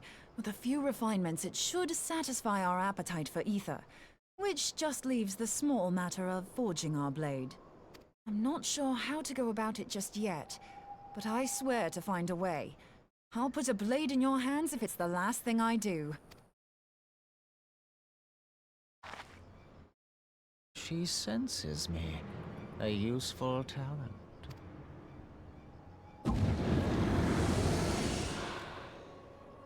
Hanassian, are they onto us? By your brand, I see you are an Archon of Garlean, keeper of knowledge, seeker of truth. Meddler. I don't know what the hell's you're saying, but I don't much like your tone. Your instincts serve you well. But come, be not unsettled on my account. That lovely brow was not made for frowns. But I waste my breath. Let me direct my words to one who understands them. We meet at last, warrior of light. I am Nabriales. And you have long been a thorn in my side. I suffered the overweening presence of La Habrea that men might host the power of gods, only for you to undo my hard work.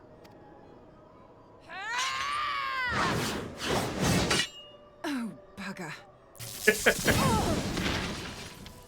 Do settle down. Oh, but you must concede that I acted in self-defense. But what's this? I do not sense the blessing of light. Dragon Jesus took it away from us. Oh dear. Could it be that frail Hydelin has forgotten her champion? This I did not foresee. Who now? Dragon Jesus! What now? Dragon Jesus! You're a veritable ace in the hole. I'm a what now? Yep, there you go. Thank you. Shorn of light as you are no longer a threat. And better yet, the seal is broken. Now is the time to claim the staff. With it in my grasp, I shall rise above them all and take my place at Lord Zodiac's right hand.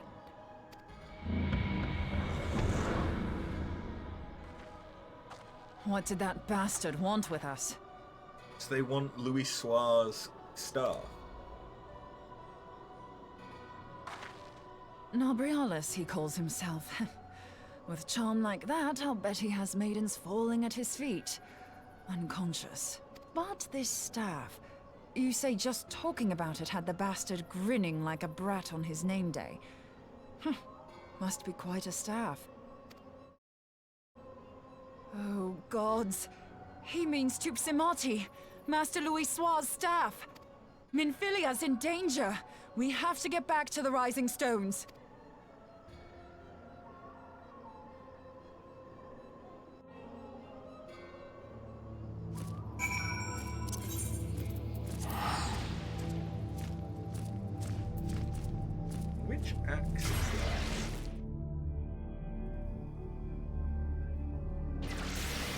recognise that axe model.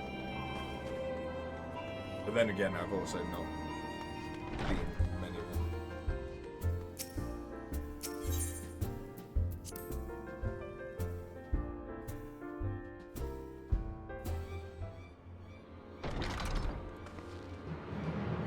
You're here.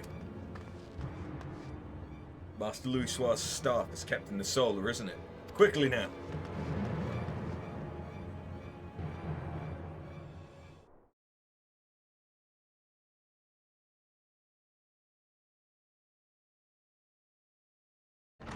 Well, that doesn't bode well. You too.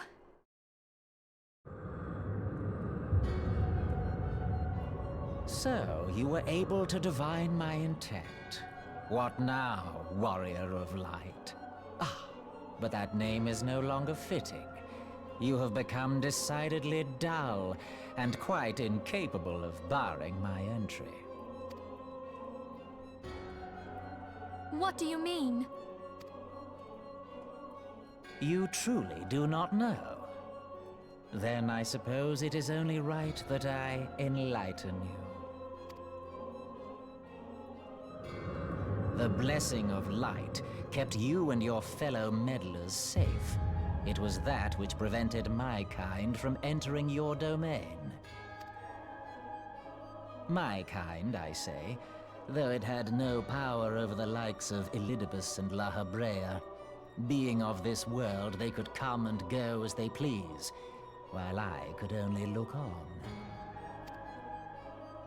But I need look no longer. Now that the seal is gone, I mean to act. Unlike the others, I am not given to waiting. I shall take that staff and bring about the next rejoining. Rejoining? Then it was your doing. The Isle of Val, the scholars, all of it.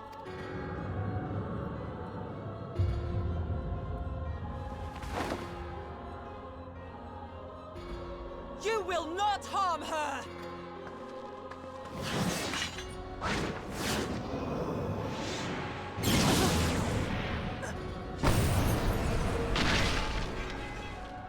That looks a bit more violent than when Dragon Jesus pierced us. Why must you insist on forcing my hand? Did you learn nothing from our last meeting? Ah, but I forget. My words fall upon deaf ears. The staff is but a broken relic, a memorial to the departed. What possible use could you have for it?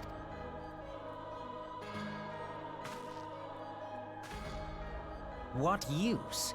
You mean to say that all this time you kept the key, never knowing what it was you possessed? The staff Tupsimati, or rather the stone tablet it bears, is host to a great power. Together with the horn, it can be used to draw vast quantities of ether from its bearer's surroundings. How else do you think Louisoir was able to invoke the power of the 12 without making them an offering of crystals? Summoning requires not only prayer, but a profusion of ether. Even a child knows that. If I did not know before, you may be certain I do now. But above all, I know that we cannot allow this staff to fall into your hands. I will die before I let you take it.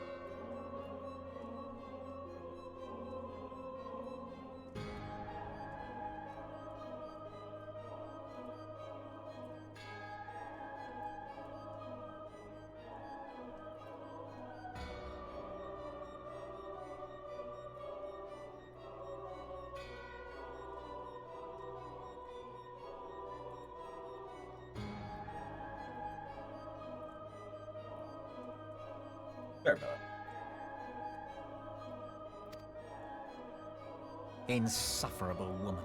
I would happily end your miserable life here and now. Alas, Elidibus would never let me hear the end of it. Very well. If you will not part with the staff, I will take you too.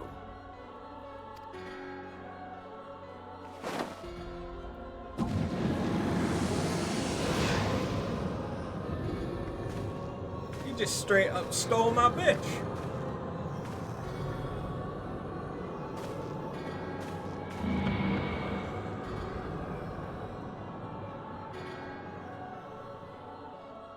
And she's not looking so good.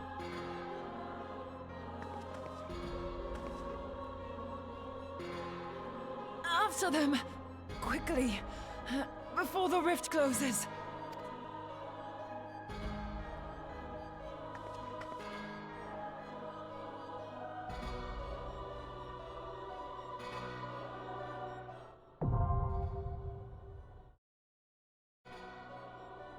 Cool.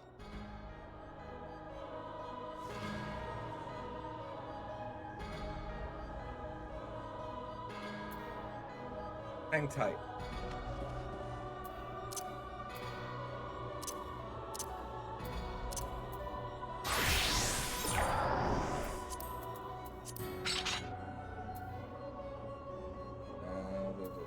Where is it? There it is.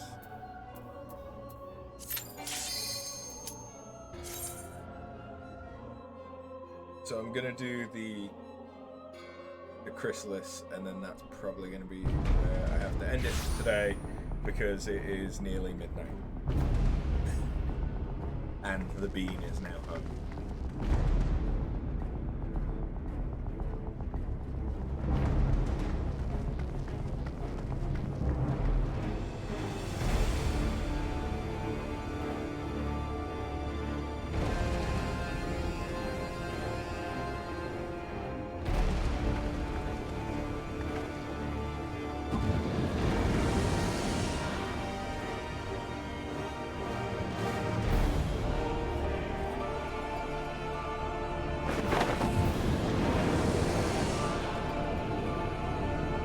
This feels very Kingdom Hearts.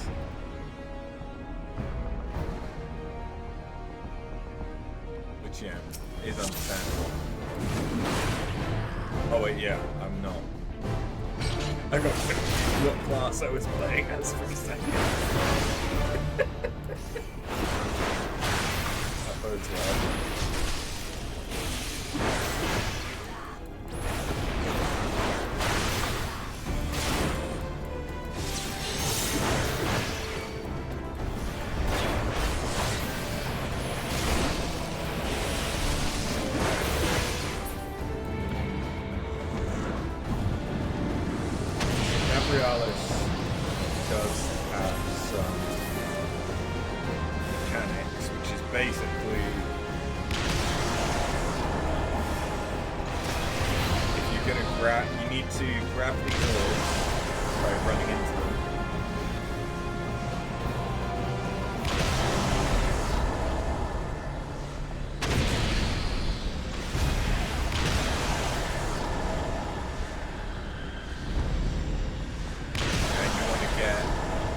Different one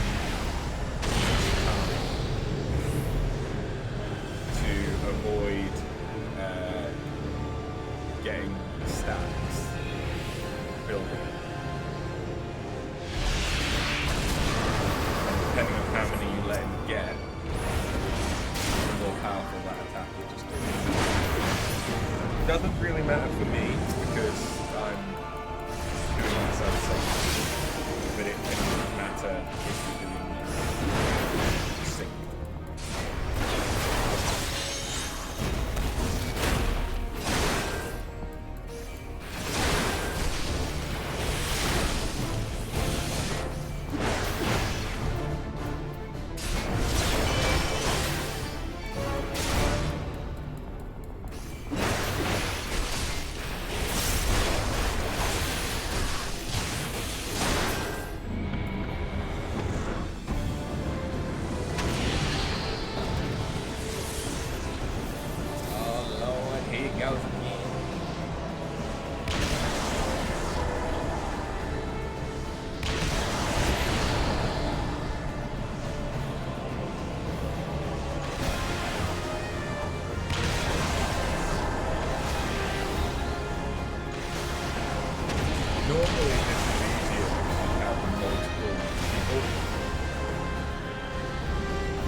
secret Ashen Man.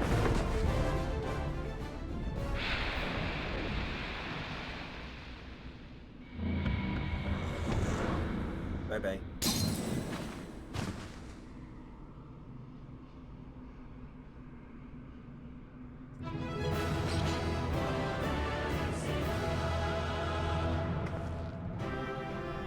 I don't know what that facial expression that she just did was, but it looks an awful lot like a yawn. You're welcome, Inhuman.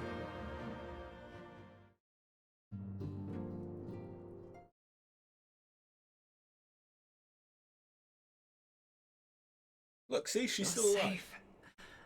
Thank the 12. She's fine.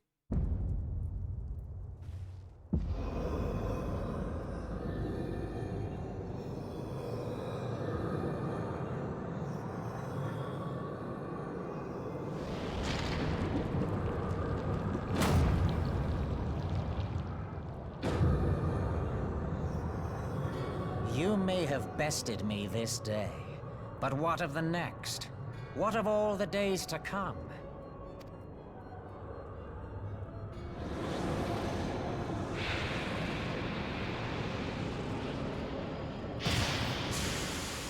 Remember, light no longer holds sway here. I may return whensoever I wish, again and again and again. Eventually, you will falter, and the staff will be mine. Until next time, scions.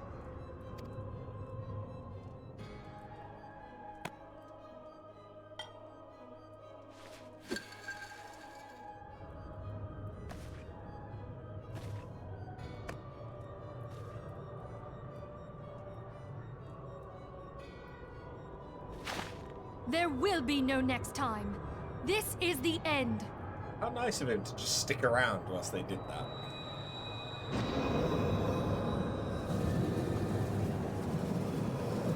Suck.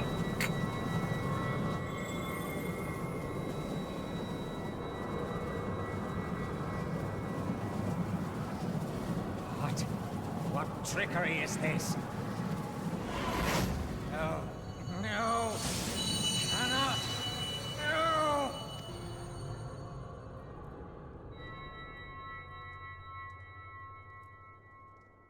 Use Tube Samati to gather ether.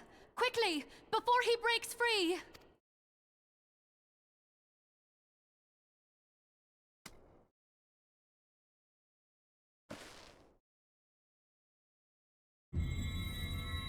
Also Concentrate. suck.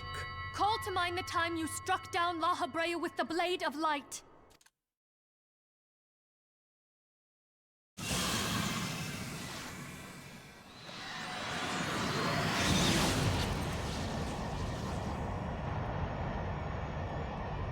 Why won't it work? Is it because we lack the blessing of light? Damn it. So much ether. And it still isn't enough. Fools! No mortal prison can contain me! I shall make you pay for your insolence!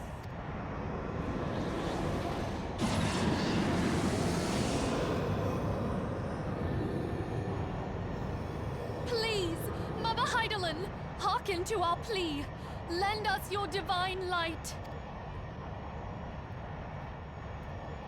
Why can you not hear us? Do our words no longer reach you?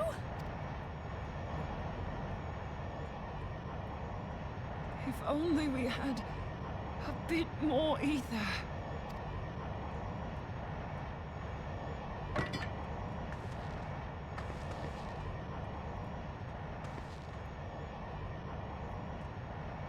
Moonbreeder, what are you doing? Master Louisoix, I understand now. The choice you made in death. There is life. Farewell, Eorzea. You daft old coot.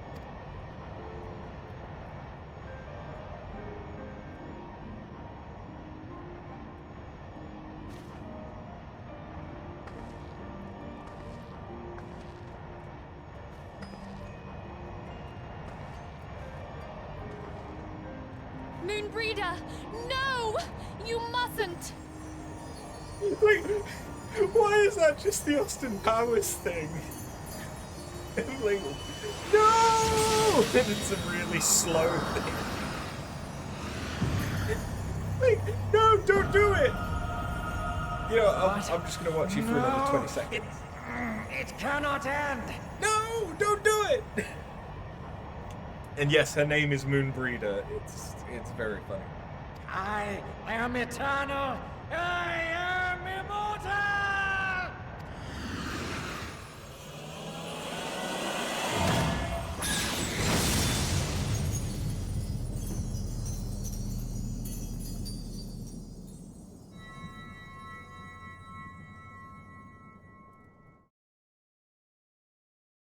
Moonbreeder. She's gone. How will we get new moons now?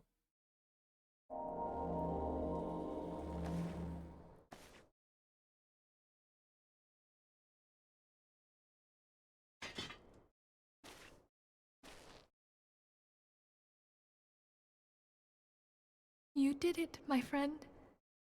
The Ascian is dead.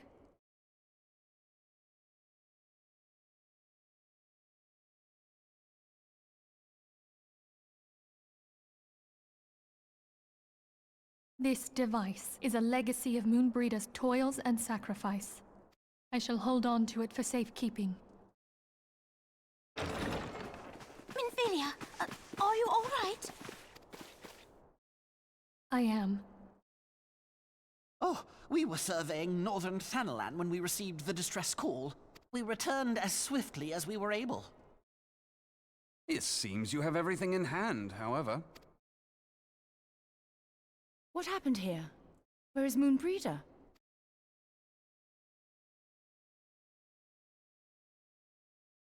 Rip Moon Shagger. Now that is She an gave her Austin Powers life movie, to temper the surely. blade of light. I have no words. Rather than await the inevitable, she took her fate into her own hands. Does Oriange know?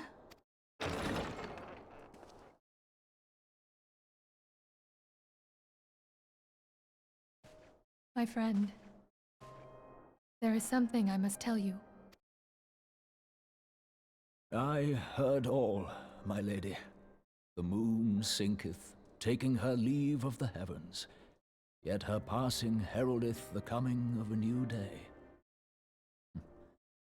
Moonbreeder hath fulfilled her destiny, hath she not?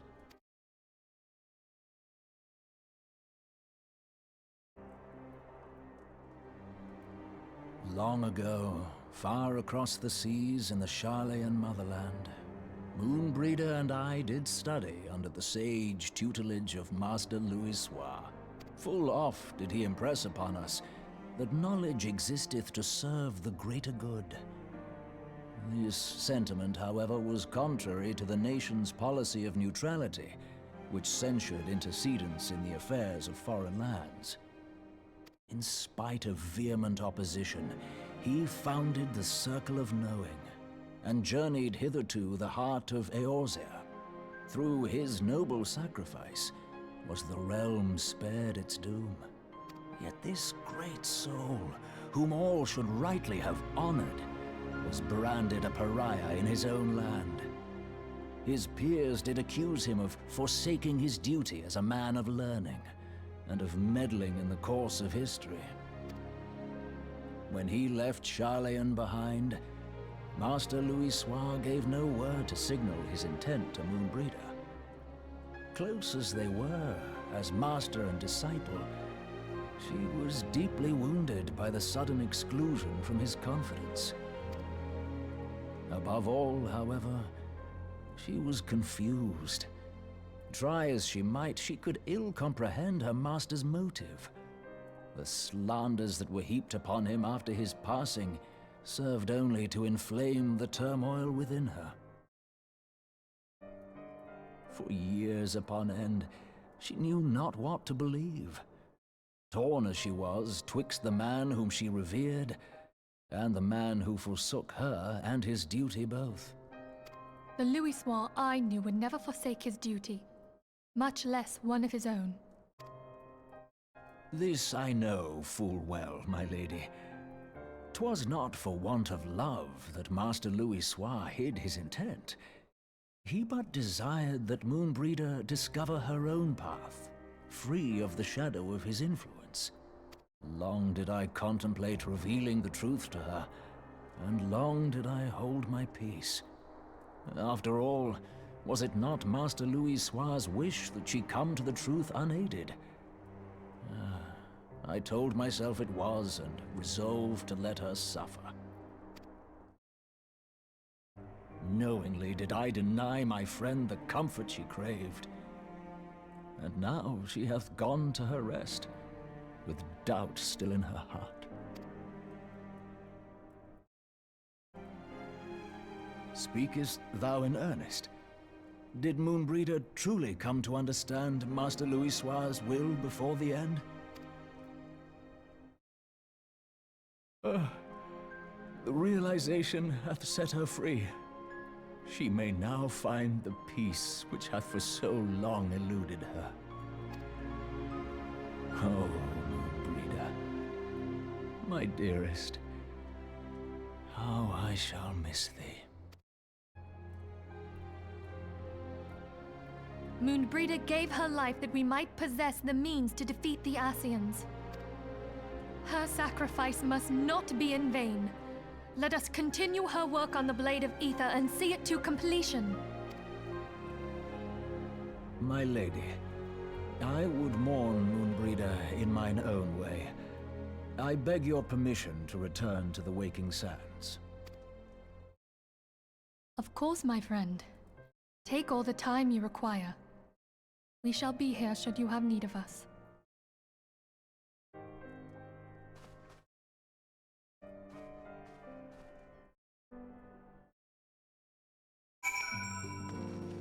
Bad.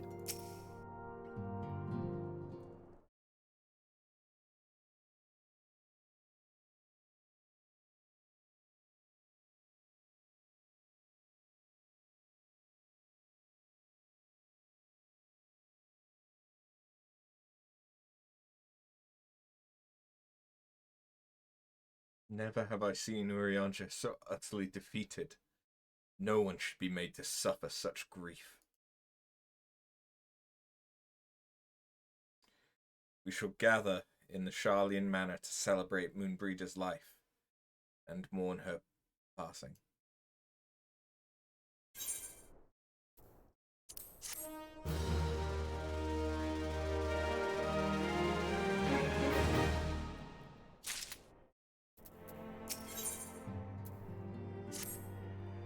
As Moonbreeder was a native of Garlean, I feel it is only fitting that we gather before the Mark of the Scholar.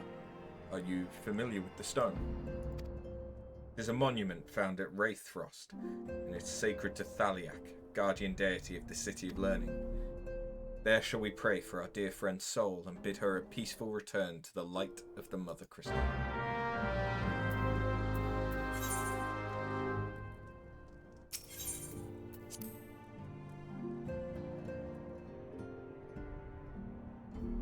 So we'll finish this quest, which will finish off 2.5, and then on Friday we just have to get through 2.55,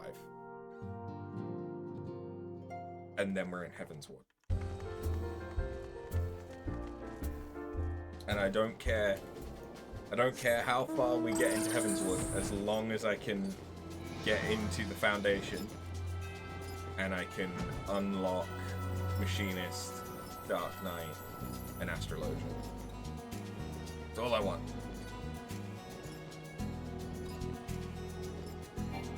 That's 3 more classes that I can level. And it's the last 3 classes that I'll need to level up to level 50 or above.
Forgive me, Moonbreeder. Had I been quicker or wiser, but I was not, and you paid the price. But you would not suffer us to wallow in our sorrow, would you? You would tell us to pick ourselves up and get on with it. And so we shall. We shall defend this realm and her people to the last.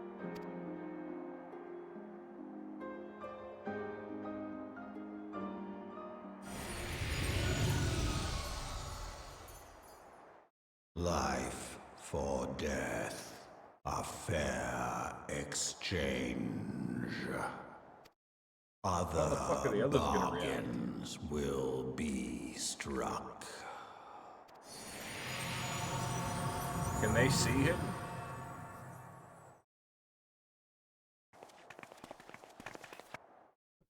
I guess not. Great.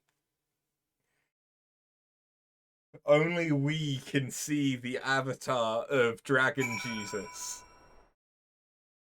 We're definitely not delusional. He's really there. Dragon Jesus speaks to us. And only us.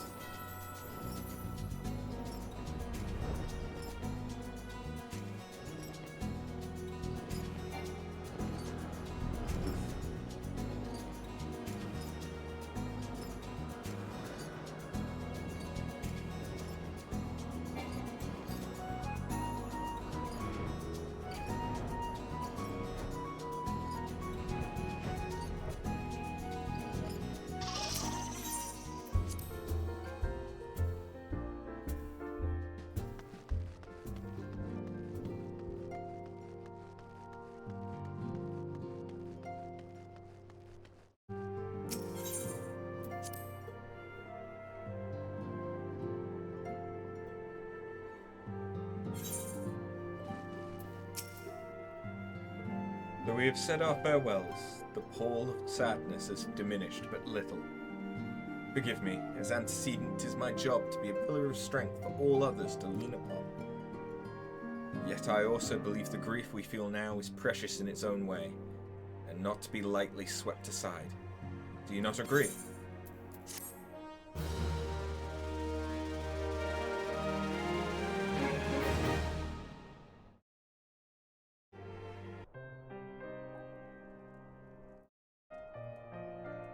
Tis as if a dagger has been thrust into my breast. But 'tis a pain we must learn to bear if we are to forge ahead with our duty. The battles we have fought have taken the lives of so many. Louis Soir, Moonbreeder, our fellows at the Waking Sands. Their spirit and dedication to our cause, however, will never be lost as long as we rise to fight once more. I hardly need remind you of this, of course. It is for my own benefit that I repeat these words, a reaffirmation of mine own chosen path. If I do not rebuild the foundation of my resolve, I'm like to collapse in a fit of weeping. My apologies again after. There is no other to whom I could display such weakness. You are my pillar of strength, and I fear I shall have need of your steadfast presence in the days to come.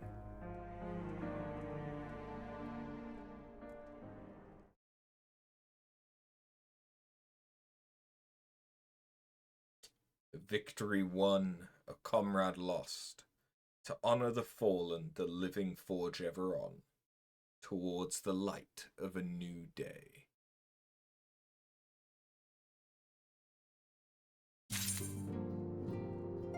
And that's the end of 2.5. Whee!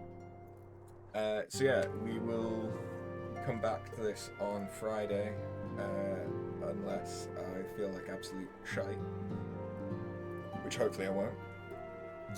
And then we will do 2.55, the last patch of A Realm Reborn, and then we are into Heaven's Ward, the first expansion.